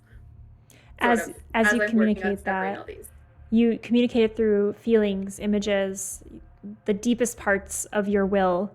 And you know that the creature understands it because of the magic you cast earlier to create that connection. It no longer feels upset. Something Vara has done to it has allowed it to find solace and soothing, even in these traumatic moments. And so the feeling you get back from it is, thank you, small one. That would be nice. Cool. Well, yeah, so I'm gonna spend all of my turns just working on severing this. All right. So Cassandra, you essentially turn your back to Crete. You rip off one of the front panels of the machine, and you see where these tubes are feeding into, all of the intricate wiring wrapped around inside this machine, glowing LED lights and electric sparks from the parts that have been severed already kind of like flashing off inside the machine. I would need you to roll Act Under Pressure, because it's hard to ignore all of this other stuff. Yep. So I want to see how well you can focus in on it. God damn it. Could, oh boy, this is gonna go. Please, dice. Nice. God damn it. That's a 5. All right. Oh. With a 5 and with your luck run out, things go to hell a little bit in this moment for you, Cassandra, as Crete comes up behind you and kind of grabs you around the neck with his arm. You kind of feel yourself being lifted up and back into his body, which is heaving with the backpack, the weight of it. You can feel like the electric energy kind of like sparking up, but you can also feel the energy of this creature being siphoned from it, being taken from the creature that is here in the room. And there is the attachment on the invention that has the spectral nature of the creature kind of emit from it, that has been sucking the life, the will of these people that you have seen. And he presses that part of the attachment against your, like, I guess it would be like the side of your neck, as he's kind of got you in this like stranglehold from behind. And you know that he is going to try to take you into this plane. That is what happens on your fail. That is the position you find yourself in. The inventor has moved over to the jail area, and he's like, Athens, I'm ready for the next one. Don't really want to touch these people, so whenever you get a chance, thank you. And taps his foot on the ground. Athens, looking at you, Vara, is like, can you please go? Oh, looks like Crete's already taking care of this. I guess maybe just go help the inventor then. Thanks. I guess at that point, next in line is Delilah. Yep. So I am full Vara corporate drone mode right away. Grabs whatever keys that I would need in order to disable this cage and go to get Delilah out. Right away, I'm gonna need you to stay still while I unlock this cage, and then we're just gonna go ahead and go on with the experiments. Thank you so much for your cooperation as I try to like open the thing. As you say, thank you so much for your cooperation in the corporate voice. You're able to get Delilah out, and the two of you are standing there facing each other. Vara, because your proximity from the creature has now extended and you are no longer right near it, you regain your memories. All of the person that you have become in the last month since you've been exiled comes back to you, and you are fully restored to yourself as you come face to face with Delilah, standing there in front of you, newly freed, as the inventor is like, well, get on with it. We need to understand the output so we can really make sure the backpacks are maximized. Let me say, like, as I'm like, thank you for your cooperation, and like Delilah's next to me, I'm like, did I really talk like that the whole time? How did you not slap me? Like, as I realize like who I am again. Does Delilah have anything on her? Like, does she have, or I'm assuming they removed her weapons or anything of that sort? Yeah, she has nothing. She's wearing her same outfit, but everything that could potentially be used against the inventor has been taken away from her. How close is the inventor to the seat in which I'm supposed to put Delilah? How close is the inventor? He's not close. He moved to the edge of the cage to monologue. So it kind of looks like far left is the chair, middle stage is the jail, the inventor's to the right, kind of overseeing everything. Okay.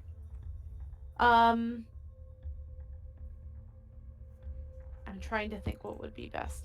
I'm gonna interface with Delilah and say, I need you to run.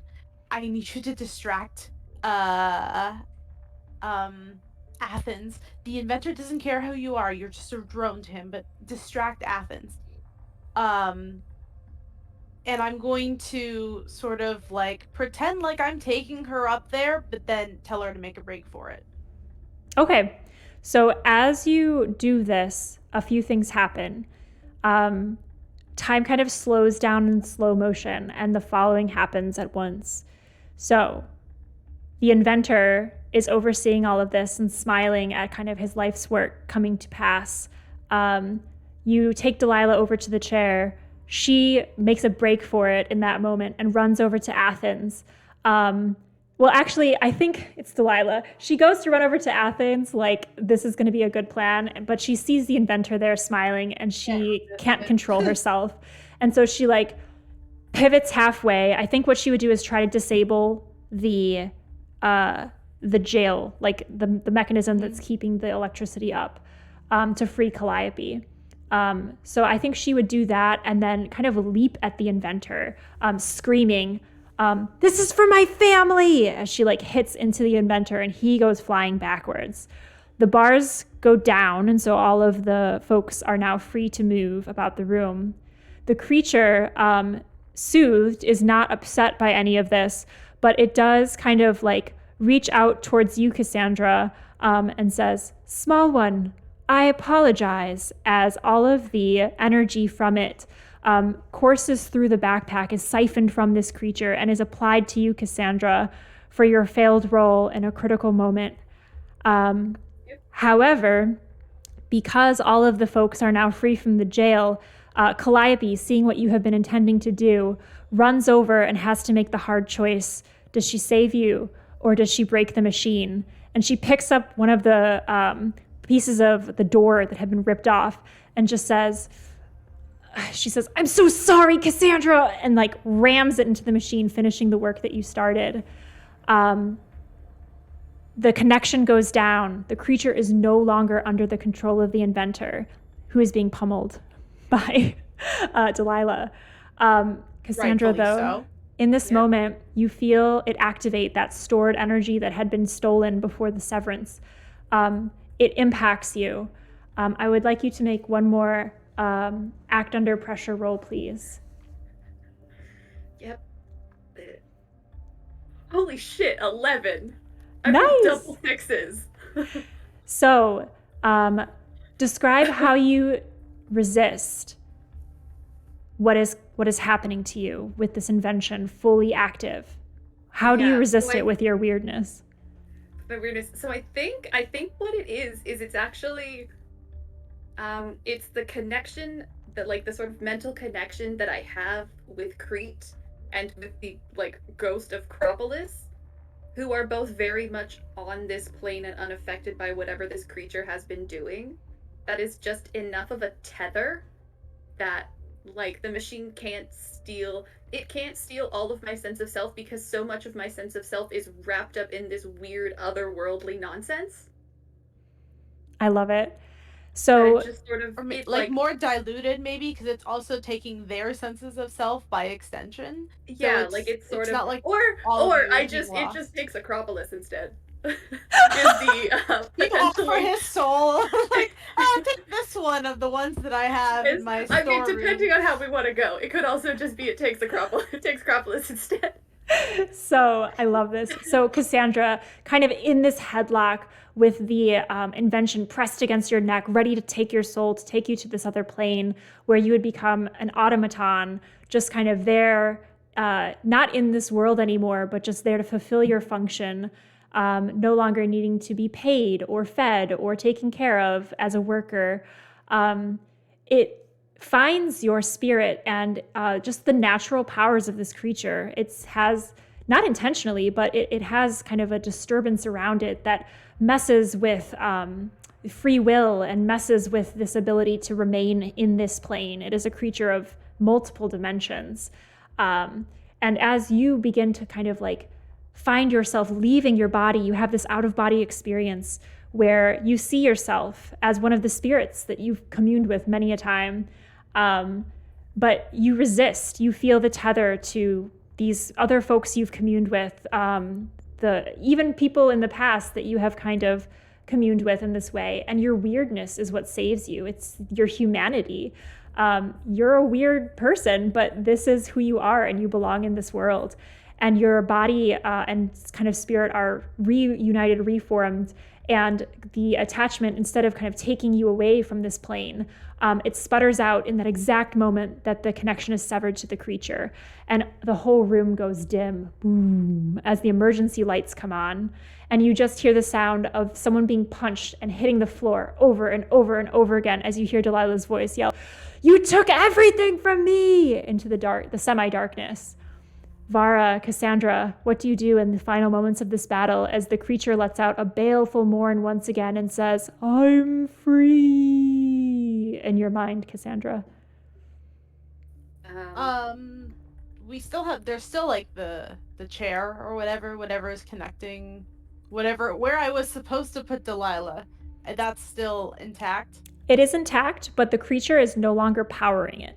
That connection has been severed by Calliope smashing the remainder of the machine. I'm going to go ahead and also do extra smash because redundancy. Just break whatever I think might be more important to the functioning of it.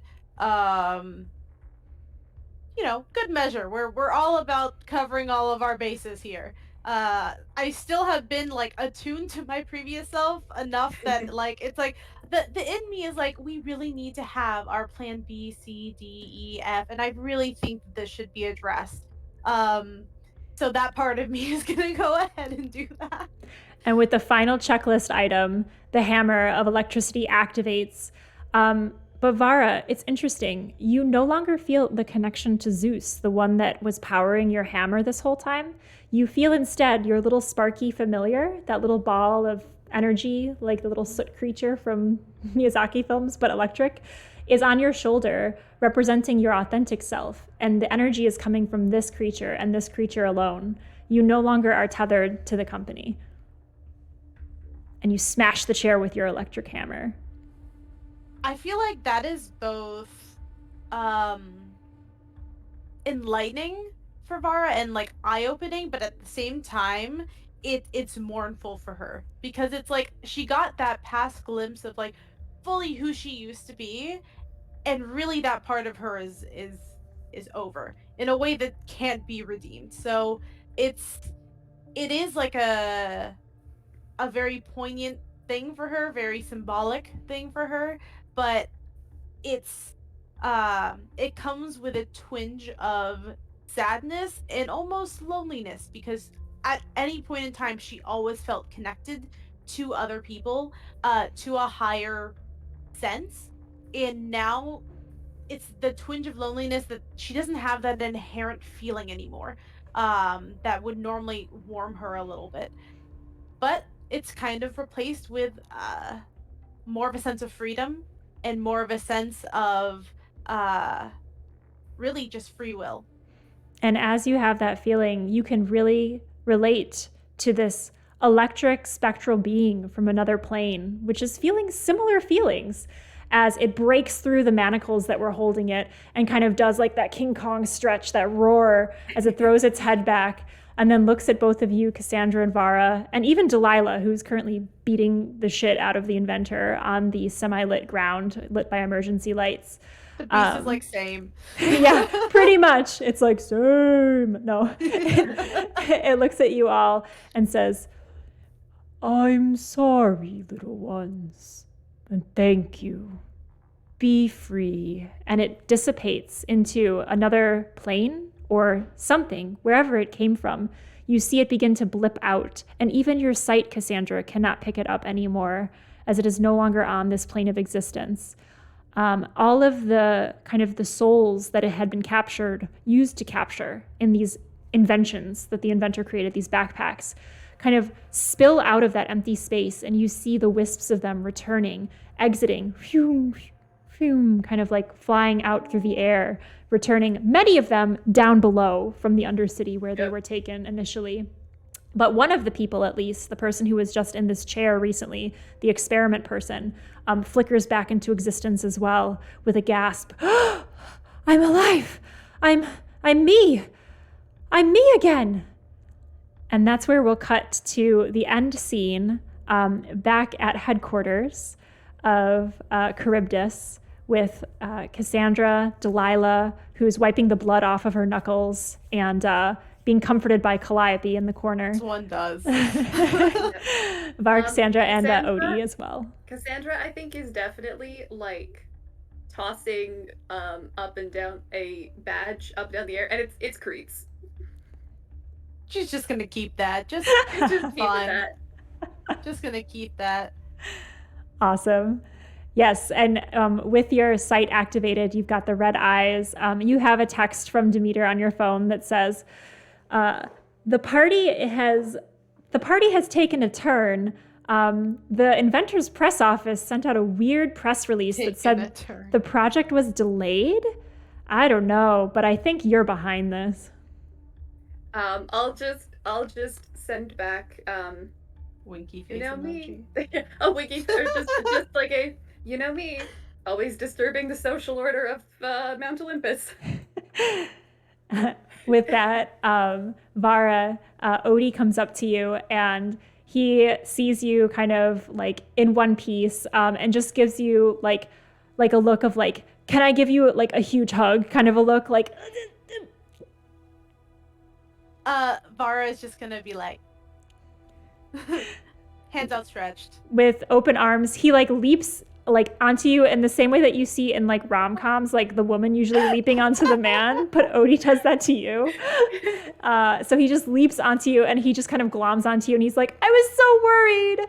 I want to take down capitalism, but not at any cost. Not at any cost, Vara. Oh, God. Oh. I'm just going to I don't know if he can see the Sparky Boy. I don't know if that's like a thing that's still like there and tangible. I'm gonna say it gives him a little shock because I'm feeling a strong emotion of like happiness. How he reacts to that of being like, it's more than a static shock, but it's less than a taser for sure. Odie will take one harm from the shock. But he's still in good health. He's still stable. He stands back. All of his hair is standing on end. And because he wears so much wool, like all of his socks and clothes, he's just like one big static energy ball. And he's like, we've done it. We've done it. We are going to save everyone. Vara, we've done it. And he like punches his hand up in the air, like just like a full on like, yes, this is it. And the three of you, the camera kind of like spins up and out of the room as you see Delilah and Calliope kind of like embracing, and Delilah's again just like finishing up, wiping off her hands, and she's like, we've done it. It's done. And with that, the camera is like kind of rotating above all of you, and it kind of ends on Cassandra's red eyes glowing in the semi-darkness as it fades to black, and Above and Below comes on the screen, and we end our campaign of Above and Below, Monster of the Week. Thank you all, players, for playing. Thank you. It was very grim there for a moment. I was like, we're all dead. Cool. I know, I was like, cool, I'm gonna heroic sacrifice myself. Hell yeah. Could have gone either way. That was a lucky really roll. Could've. Oh, jeez. The like end bloopers, like sort of credit scenes that some TV shows might have, is just like Vara is trying to learn how to paint and it's not like perfectly straight lines. Like she's trying to like just splash paint and be like, I can do this now. This is okay. I can be messy. And on that note, what is a little epilogue for your character? How do you see like the near future or even the distant future for your character after the events of this sequence? Let's start with Cassandra. So I think Cassandra has sort of fully accepted all of her weirdness and has stopped sort of being like, oh my god, this again. And is now just like, no, this is who I am, this is what I am. And has become a more sort of just a more confident person because of that. And I think if it was like to sort of boil down to a specific scene, is we see her coming into Poseidon's dumpster, with not having gotten like dirty water all over herself. Like she's actually done it properly, and so she doesn't need the grate. Yep. And is able to just like sit at the bar and just have like just a totally normal conversation with the bartender. Like nothing weird, just like normal, like everyday pleasantries. Like, oh, how's the day been? It's like, have there been any weird, like, has there been any like crazy customers? Like, what's the latest gossip? Like, just absolutely normal conversation. And I as was like still skeptical. as you talk to Leonus, at first is like relieved by this new version of Cassandra, but by the end of the conversation, he kind of like leans over the bar and like does one of those come closer things, and like in your ear just whispers, "I kind of liked when you were weird too." I think in that case it pans back and I'm just smirking and my eyes are red. I love it. Vara, what about your character? What's your epilogue? I feel like my epilogue is like, now that she doesn't feel so wholly tied to, I mean, the electric company, it's very much her trying new things. Like you see, like Delilah and Calliope have taken her clothes shopping and they just keep adding spikes, and she's like, okay, I'll try it.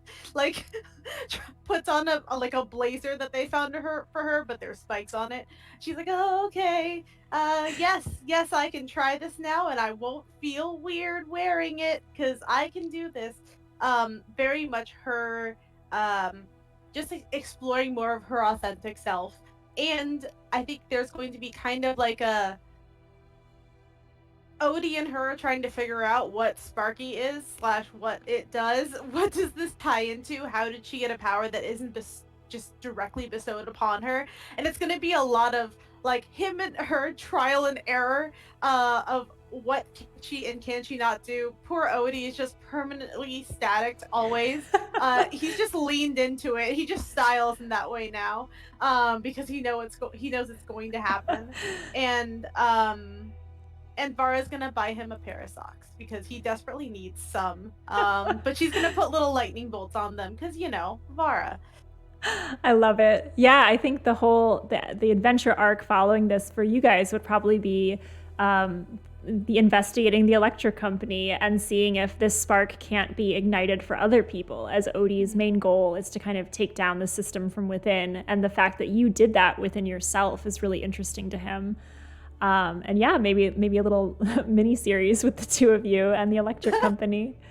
And then for Delilah and Calliope, now that Delilah has taken revenge on the Inventor, she's trying to figure out who she is as a person. What is she all about now that she is no longer wronged and defined by that? And I think she and Calliope would take a motorcycle trip outside of Elysium. I think they wouldn't even go to the above or the below. I think that they would book passage on a ship, which is very rare in this city, and take a proper motorcycle trip across longer, bigger roads. And we would probably end on kind of them riding off into the sunset onto an unknown new adventure of self-discovery. And that's where we will end our series. And I just wanted to thank you players for playing this game. It was so wonderful having you and all of the wonderful places and unexpected places you took your characters. I had such a good time. So thank you so much for being awesome players. I think this is the most character development I've had in a character in such a short amount of time. Normally it feels very much like a slow burn, but this was super, super fun, especially, the consequences are dire in many, many ways.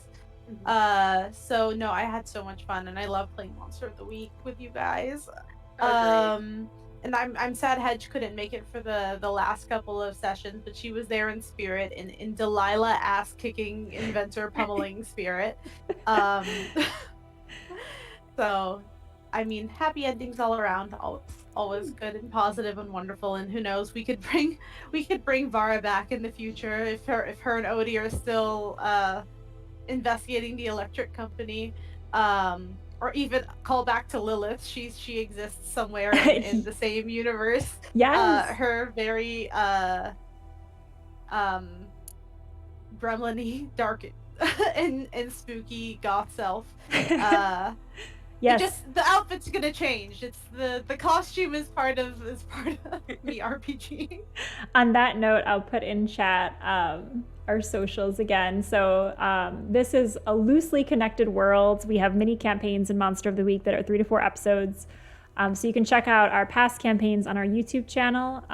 They're a low enough lift that you could catch up. It's a show that you can catch up in. So each one is a little discrete vignette, but they are all loosely in the same world. We even had a character play her origin story in our second campaign.